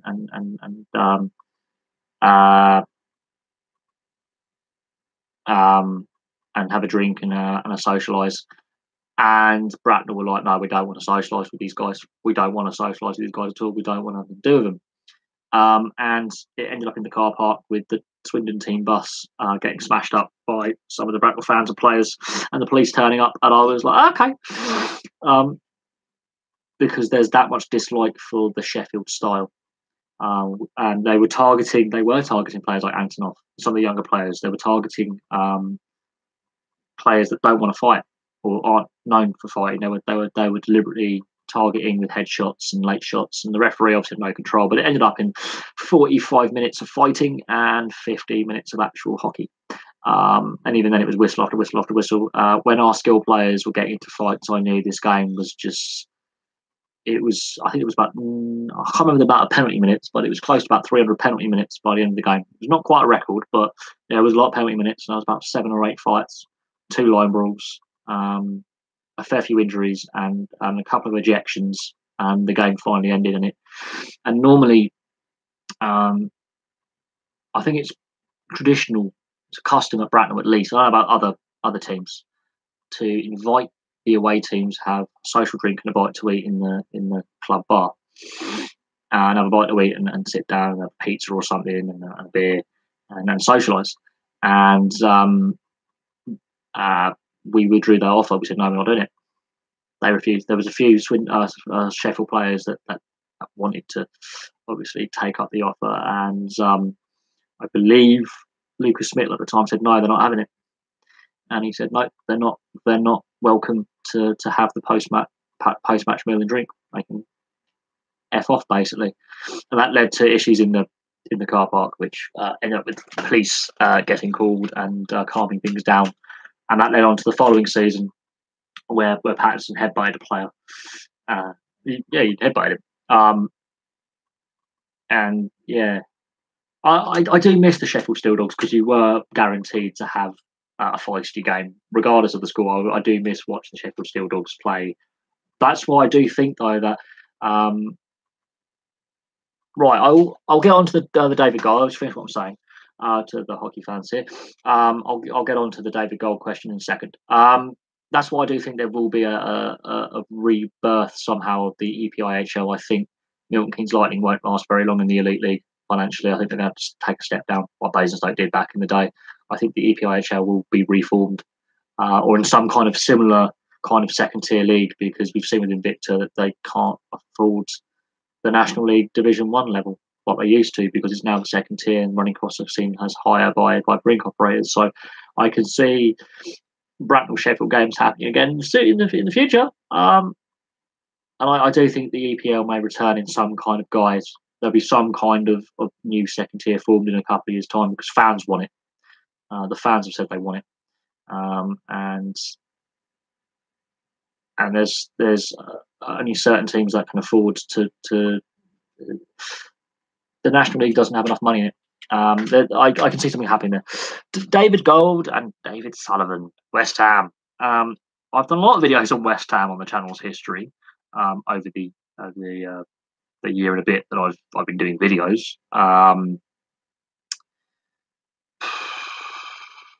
Okay, so I'll get onto your question in a minute. Your last question. Let me answer this one. I don't think the current situation at West Ham is viable long term, no, because they're having to rent a stadium that the fans don't want, and there's security issues at that stadium, and we've seen issues with the contract. Sadiq Khan wants to rip it up because West Ham negotiated a good deal with the previous mayor, which was Boris Johnson, and Sadiq Khan wants to charge him more money, and he wants to bring like baseball there and American football there and things like that, and he wants to charge him more, but he wasn't there at the time. It's a legally binding contract that can between the parties be changed, and they should have never left. They should never have left Upton Park, their spiritual home, the Berlin Ground. They should have stayed at the Berlin Ground, Upton Park. The fans aren't happy. There's allegations of corruption with them. There's this tax investigation that the French have launched that obviously involves Demba Ba's transfer. There's a lot going on. I don't think long term they're the right guys to run the club now. But I'm not a West Ham fan. I think the best question to ask that is if you go on the West Ham fans TV and their live streams and say, look, what is your actual long term? What's the long term goal of the club? Because they've moved to this slightly bigger stadium for European football. They haven't got, and if they get relegated, that's a disaster. And they're not out of trouble yet at the bottom half of the table. Let's just say that with Huddersfield's win last night, that really shakes up the bottom third of the table, and West Ham are still down in that bottom third of the table. So I don't know. I don't think the Gold Southern ownership group is right now. Oh yeah, definitely. I want to answer Casey's question about British ice hockey again, but yeah, no, there's definitely there is an undercover investigation currently going on, which alleges that there is a corruption investigation with the police looking at one or more British clubs, and we already know about the French investigation into the Demba Ba transfer with tax avoidance, fraud, and fraudulent things going on in the French league that carried over to Newcastle, West Ham, and Chelsea with Demba Ba, and that's why Newcastle got raided, and that's why West Ham got raided, and they're under investigation. That hasn't gone away. It's just a French-led investigation, and the French legal system is a bit slower than ours, and it's a fraud investigation. So we know that's really going on, but I believe, yeah, there are allegations against them. So long term, I don't know. I don't know. Is the answer? I don't think they're the right guys, but I'm not a West Ham fan. I have friends who are, but I could not tell you if it's the right, if what the direction of the club is. I really couldn't. The protests last year, the pitch invasions last year, summed up the dislike and the breakdown in trust. And there's regular protests, and Karen Brady's obviously trying to calm them down, but I don't know. Is the answer. If I go back to Casey's question, I think it won't necessarily be called the EPL, but there will be a new second tier formed at some point. There has to be. The fans want it. I filled in the banners on the wall survey, and it was basically a lot of fans basically came back and said they want to have a return of the EPIHL or something of a similar equivalent standard, whereby the teams that were left over, the 7 teams left over, um, you know, reform the league. And then I think the best 3 or 5 financially from the National League, like Streatham, for example, and the Raiders, get invited to join as well. Because I cannot see the current structure going long term, because there's the haves and have-nots. And as we've seen with Invicta, they're a have-not. Whereas we've seen with the Raiders, they're a have. We've seen with Streatham, they're now a have because they've got they both got new rinks that are very good standard. And I think Telford and the Steel Dogs and the Hull Pirates. I don't know if the Hull Pirates would be a right fit for the Elite League. I honestly believe that. And I don't believe Milton Keynes Lightning can survive long term in the Elite League, because they're already having problems icing a team. I do think there will be some kind of second tier where they take the best of the crop from both North and South, form an English hockey league. The EHL, for example, that could be English Hockey League. There you go. I can see that happening. I think it's the only, because we've got the Scottish Hockey League. I can see an English Hockey League and a higher standard than the National League is now, back with the 3 or 4 import rule, because we've already signed a 3rd import this season. We can financially afford to rotate imports. Not every team can do that. Some, like the Milton Keynes Thunder, I don't think have any imports. They've gone full English roster, so it's going to be interesting. I think teams like Swindon and Bratton will push for that, because I think Bratton and Peterborough, I think, have the means to at some point end up in the Elite League. But it's, again, looking at how Milton Keynes are struggling, I don't know if the Elite League right now is financially viable for a lot of teams that are currently in it. Then there's some restructuring, but I can see a return to the old EPIHL. I can. Honestly, I can. It was a very, very well run league. Immediately money was tight, but it worked for years. Until Manchester Phoenix went bust and the Elite League pinched 2 other teams, which made it a 7-team league. And they couldn't find enough teams from the National League that would meet the financial requirements to be able to have 4 imports with a 5th on standby and meet the running costs. So I think Bracknell, Gaz is born in Canada. So there's that, and there's some of the Hornet system that we put back down for the season that have played abroad as well. So the import rule needs to be looked at where players are trained. They really need to look at that. Just, is it a foreign national now? Is it a player that's played overseas and we train overseas? Even they could be a British national. That needs to be looked at as well. That's another sticking point: is how many imports or overseas players are allowed in the lower level of the game. Do we get rid of imports entirely and go with solely British players, or do we allow imports and have restrictions on them for money costs? It's an interesting, but I would like to see it back. I think it worked well, but again, it's Bracknell did have some money issues towards the end, so but now we don't. So it is. I would have the 7 that were left over. So that'd be Peterborough, Telford, Hull, Sheffield, Bracknell, Swindon, Basingstoke. And if the Lightning come back down, that makes 8. And I would add 2 more. I would say the Raiders and from London, and maybe Streatham from London, because we've lost obviously Guildford from the south half to the Elite League, and they're doing quite well.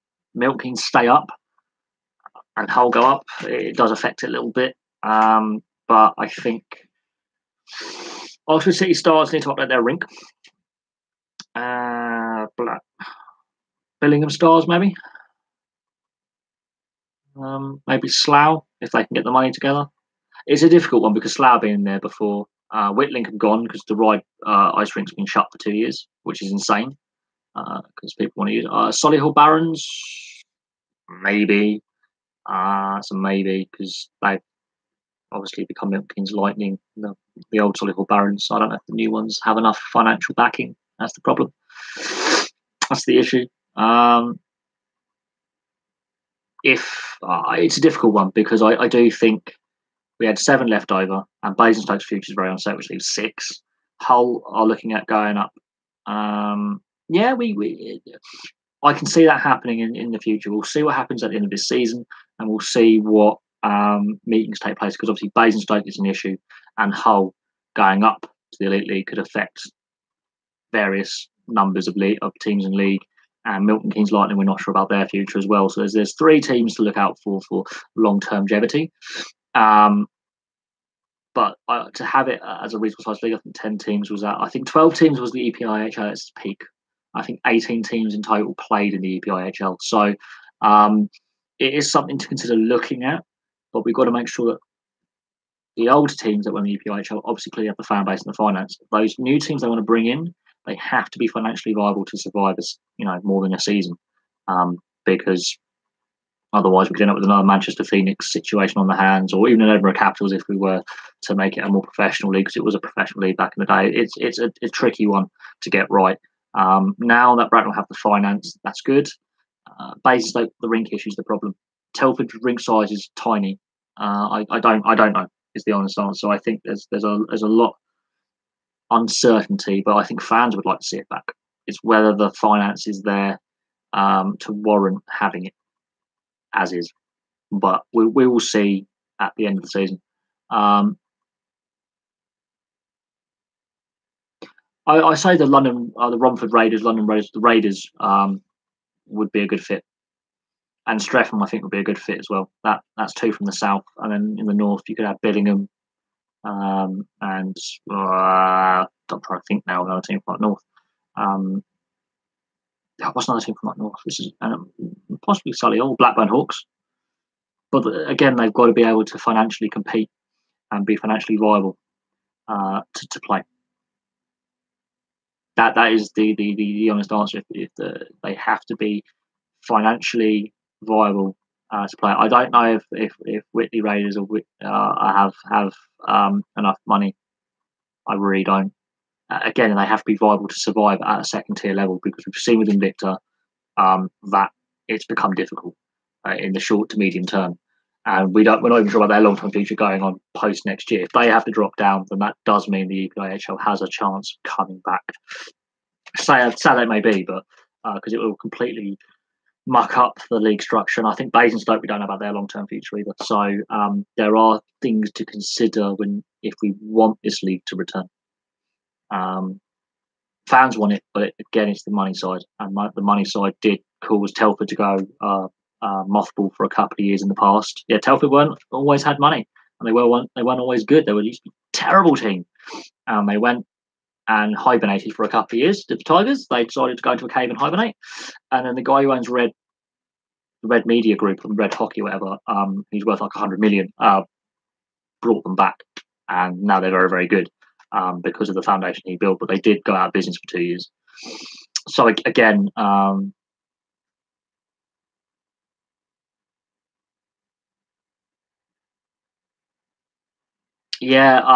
Hull Pirates when they first joined were terrible, and when they played us in their first game down in Bracknell, they brought 1 fan with them. 1 fan. As time went on, the more games they played, they brought a few more fans each time. But again, because of the issue with the Hull Stingrays in the past, that did damage things up there. But they have to be very, very careful though with this proposed move to the Elite League. They haven't been around long enough. They've only been a team for a couple of years, and that's a big step to take from forming a team, being battered from pillar to post. Every season they were a team until last year, basically. At the end of the EPIHL days, they had a good run, and then they lost some form. So they've gone from a team founded like I think 2014, 2015, being battered for a couple of years, like basically being a basement team, getting absolutely hammered, even by the other weak teams around, absolutely battered, to then having a good run where they were actually doing really well in the league, and then they fell apart, to then suddenly being good the last year or so because they've dropped down a level. I really worry if they can actually be competitive and get a team together that can compete in the Elite League. I don't know. But if they can't win, then I can see a second tier being reformed, because I don't think necessarily they have enough to take that step. I really don't.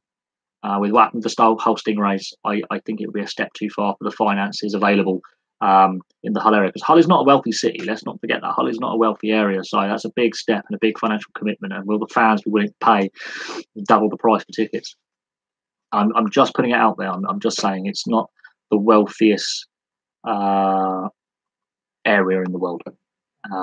So it's also what the fans want as well. If the fans feel that it's viable, because a lot of fans, what happened to the whole Stingrays, it's the back of the mind. That's a personal opinion on it. That's just my personal view. Is not saying that's the actual view of what the whole thing. I think they've got the ring size to do it. It's whether it's financially viable. As time,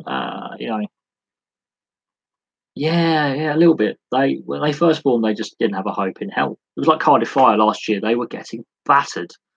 I felt sorry for Hull. I really did, because they had cobbled this team together and they were getting hammered. But as time has gone on, yes, they have got a good program up there. It's just whether it's ready to take that step.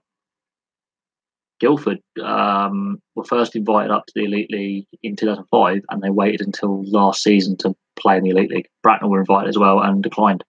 So it's a long-term process to make sure you are on the right long-term footing to then take that step of going up a level. To do it too quick can be dangerous. That's what Milton Keynes Lightning are finding out, is they've gone up before they were ready. And they're now suffering the consequences this season by struggling to get a team on the ice.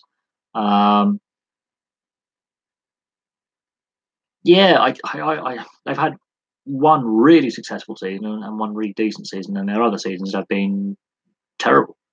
If you come to think of it, their record isn't great, and they've not been around that long. It's not as if they're an established team like Bracknell or Swindon or Peterborough or Milton Keynes. Milton Keynes moved from Solihull originally. Basingstoke, they've done the Elite League and failed at it. Guildford, they seem to be doing all right in the table, the money side of it. I think we beat Cardiff like 12-1 as well. Cardiff Fire last year were just it was just, please stop, you're dead. Please stop playing. I felt sorry for them, because if you're a young player or a player of any, because Nicky Chin was playing for him and he's obviously a British hockey legend, but I think the Slough Jets have been in the Super League days and the old EPIHL. Now they're in Division 2 South. That's how far Slough have fallen down the whole level of things. Champions League, no predictions. It's group stage. It's not knockout football yet. I think it's still very early. I think the Red Star Belgrade Liverpool game is going to be heated because of the Shaqiri being dropped and left at home to avoid a distraction. I think that's going to add fuel to the fire of that game. But all told, I don't know really. I haven't, because it's all on subscription TV only now. I do miss watching it on free to air. I really do. And I know the agreement between Sky and ITV was brilliant. It balanced it out. It was plurality, and now it's on BT only, and I think that's wrong. So therefore,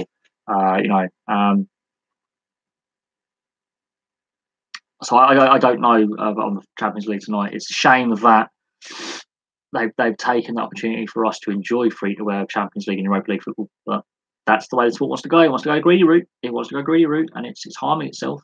It really is. I don't honestly have a prediction tonight scores. I will start looking at more closely when we get to the knockout stage. I think the group stages is just, some of the games are dead rubbers. They really are, because there's some teams that make the group stage that aren't going to win a game. There are those that are going to fall into the Europa League that struggle, and then you've got the top two of each group that go through. I think Barcelona will win that game against Inter. PSG, though, I think are overrated, completely overrated, because their league is so uncompetitive. So Napoli have a very, very good chance of embarrassing PSG. PSG, because the French league they basically bought it and breached financial fair play for years, which is embarrassing. And Monaco aren't that far behind him, embarrassing the financial fair play rules either. But I think Napoli will win against PSG. I think Inter Barca, that might be a draw. Inter are at home. They're harder to play at home. Their away record isn't great, but their home record's pretty decent. Could be a draw. Spurs, PSV, Spurs. There's lack. I mean, they looked wobbly in the League Cup. They looked, creaky in the league. Their lack of depth is starting to tell. So I can see their lack of squad depth and their lack of signings is harming them now. But let's see what this is all about. Yeah, we'll accept that. Gosh. Cool. Let's just get. Oh, would you work? Would you work? Kill. I didn't know you could have friend chat on YouTube. That's pretty cool. Right, now my YouTube's doing something special. Cool, let me just restore chat. Oh, here we go.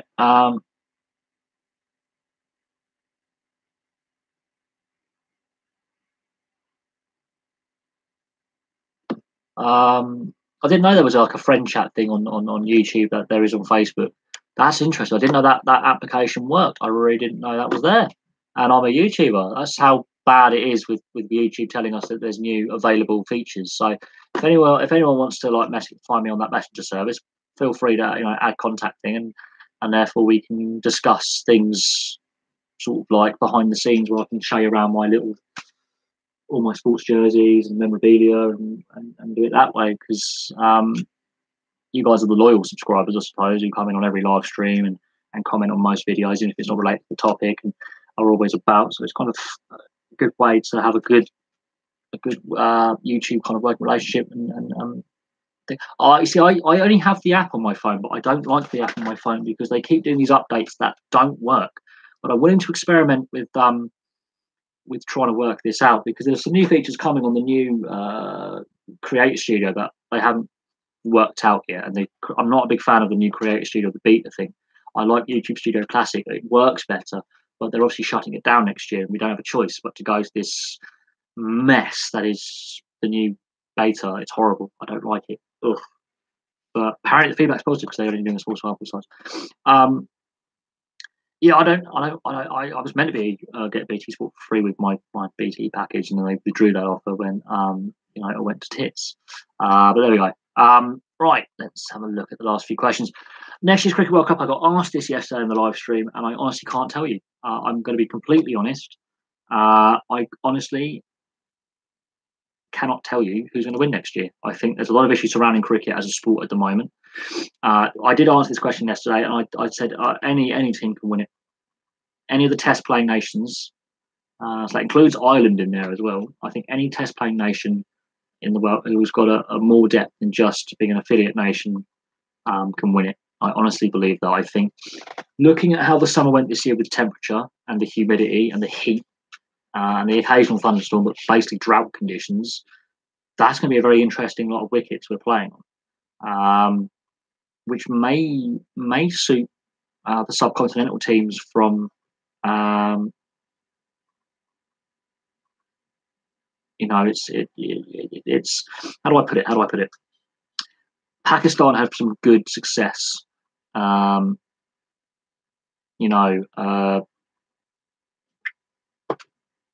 the early test series, especially the first test. India had success in one test match really, I honestly think it depends on what the weather conditions are as well, but I do think it's the most open cricket World Cup there's ever been. So I couldn't tell you who's going to win the cricket. Google Plus, yes, Google Plus, they are getting rid of it. I never really used it. They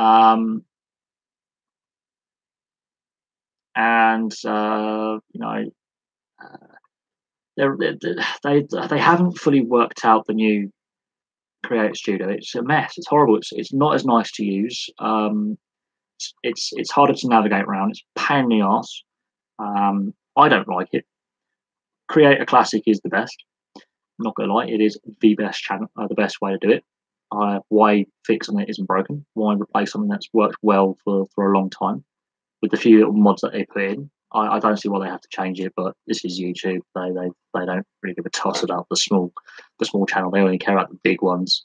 Um, but there you go. I remember when Pedro got sacked.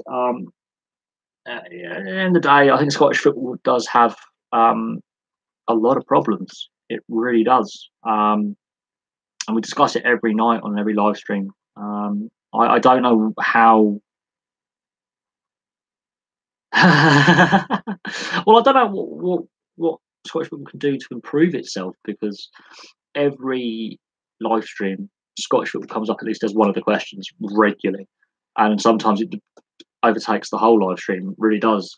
I'm not an expert on Scottish football, but I know the ins and outs of the problems with it, and but hey, I mean, some subscribers found me by pure accident. Some found me by actually bumping into me, and I explained what I did, and I went, "Oh, subscribe." So I've got a lot of subscribers by literally just accidentally bumping into people down a pub and going, "Oh, how you doing?" and meeting people who didn't even realise I was a YouTuber until I said that's what I did. It's an odd one. A lot of my friends are subscribers. It is really fun. It's funny how I made some of my subscribers, and some of them stumbled across me because I did a match review on a video, or oh, my phone's going special. What's my phone doing? Ah, my phone's just suddenly giving me loads of random messages. So, okay, the YouTube Messenger works because my phone picked it up. So whether the app, oh God, stop. Yeah. So okay, this YouTube Messenger thing works because it's giving me some of these notifications. I could have a hockey group, I suppose, where hockey fans just discuss stuff. But I'm still obviously uh, I wasn't aware that that feature existed. Oh, would you shut? Oh my fuck! Would you my phone shut up? I wasn't aware um, that this application was there. I really wasn't. And I'm a YouTuber, and how was I not even informed that this thing works? It's really frustrating how YouTube does it. But no, talking about how I met subscribers, I mean, yeah, it's a weird one. People ask me what I do, and I say this is what I do. Um, yeah, we could have a hockey chat, and we could discuss like some of the issues of the day of the NHL and lower levels of hockey. It's something that I'm surprised that this feature wasn't more in your face by YouTube. It's really pissed me off now, because now I'm going to get random messages at like God knows what time of day from you guys going, oh, by the way, this has happened. I'm what? um, yeah, that's fine. I mean, the more the merrier. If you get more friends to join the channel, get them to go in there, and if you get more hockey fans interested, again, put them in there, and we could have a um, a proper debate about British ice hockey and the state of certain teams, because I do honestly believe that there are issues that need to be tackled, and the more we talk about it, the more momentum we can get in fixing these issues.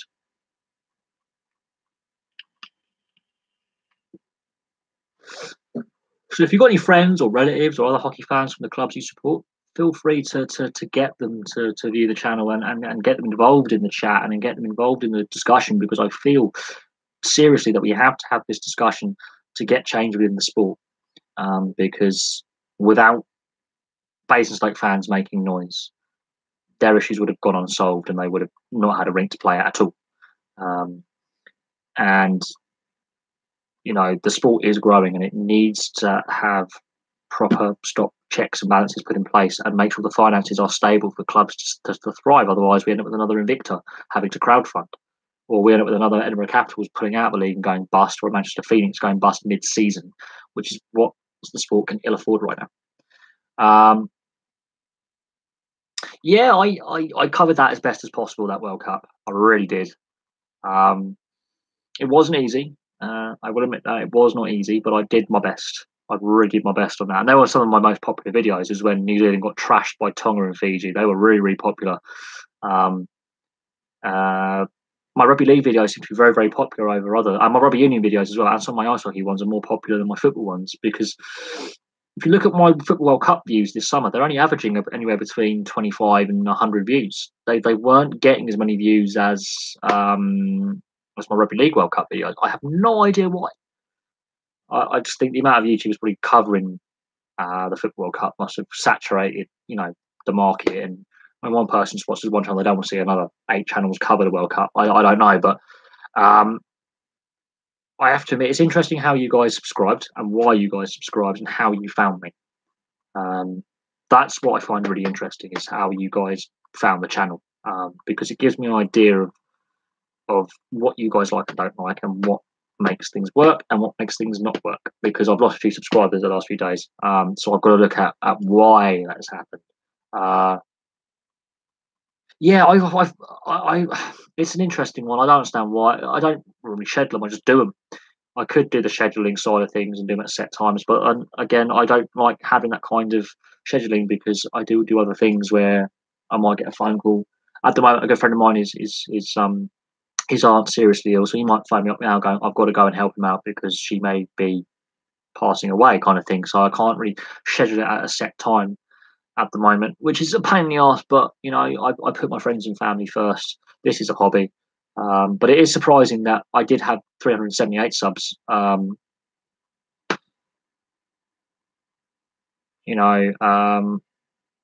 God, I don't really want my phone to keep going off. Yes, thank you very much. I really do not appreciate that because now it's oh yeah. Normally, like, at the moment, I'm in between jobs and I've got a lot of physio to go to, so I've got a bit more free time on my hands at the moment to do live streams earlier in the day. I used to do them in the evening. But I'm also got to be aware that some of my subscribers are in North America and in Australia and New Zealand, and therefore their time zones. I'm trying to be fair to them as well.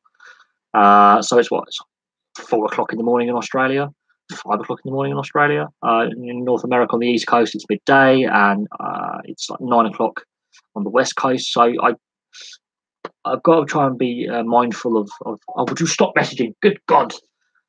Um, so I'm going to have to look into this messaging properly later on this evening before I go to bed and actually get my head around it, how it all works, because I'm really surprised that I didn't know it existed. But no, I'm going to call that a day because I've been going for 3 hours and 11 minutes. I really appreciate all your questions, and it's interesting to know how and why you guys subscribed. But I've had a response to one of my videos on the Basingstoke Bison Invicta issue, and I'm going to see, I think it's a thank you for spreading the message of the issue. I really wish more people would watch some of those videos on some of the lesser known topics because I try to. I think if you have any friends who would also be interested, please get them to subscribe. I think I do want to get the channel monetized because with the way my shoulder is, my back, I can't risk another shoulder or neck injury and be out of work for long term. And this could be a good, fun for a rainy day if it works out. Yeah, I'll figure out the chat. It would be handy to have a subscriber chat. Obviously the channel's a lot bigger than whatever I dreamed it would be. I'm really happy with where the channel is at, but I want more. Even though it's a hobby, I want more. Arr! I'm gonna try and do a channel drive. I think. Yeah, Brattleby's YouTube channel. Yeah, I just reviewed a game one night I went to, and I think I slagged off the referee a bit, and I mentioned there was a few fights, and I think it was a game against Streatham, I think, and I did that was over a year ago. I did that. Yeah, I did a couple. I've done a couple of match reviews this season. Obviously, depending on how drunk I get or what time I get home, is depending on when I can get the review up on the channel and get it done. But I enjoy. I definitely enjoy doing the match reviews and stuff. And I've spoken to my mate Ashley, who's a part of the sports club, saying I should do match reviews as part of the thing. We could try and market it a little bit. But no, it's been fun. It has been fun. But I'm going to call that a day. I'm going to try and work out how this messenger crap works because my phone's gone mad and I don't. Yeah. So, oh God, drop your phone. My phone's gone a bit mad with this new messenger thing.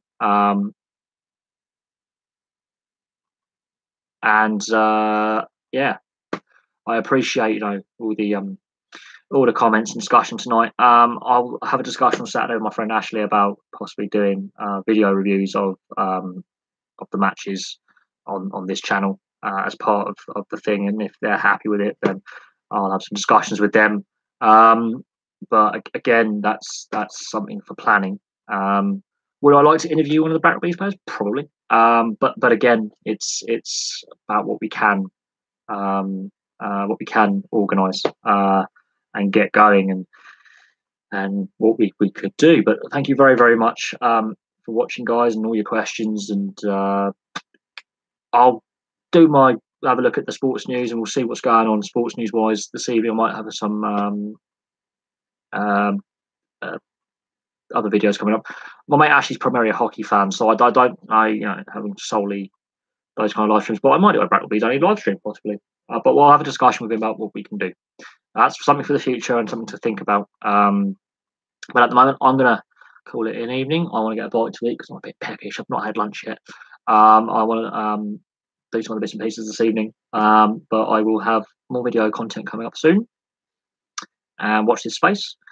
And I'll catch you guys on another live stream sometime this week. So thank you very much. And we'll work out what timings are good for live streams and stuff. And I'll work out this bloody messenger group chat crazy stuff that's beyond me because I'm old. And we'll enjoy it. And I'll see you guys soon. Thank you very much. And good evening.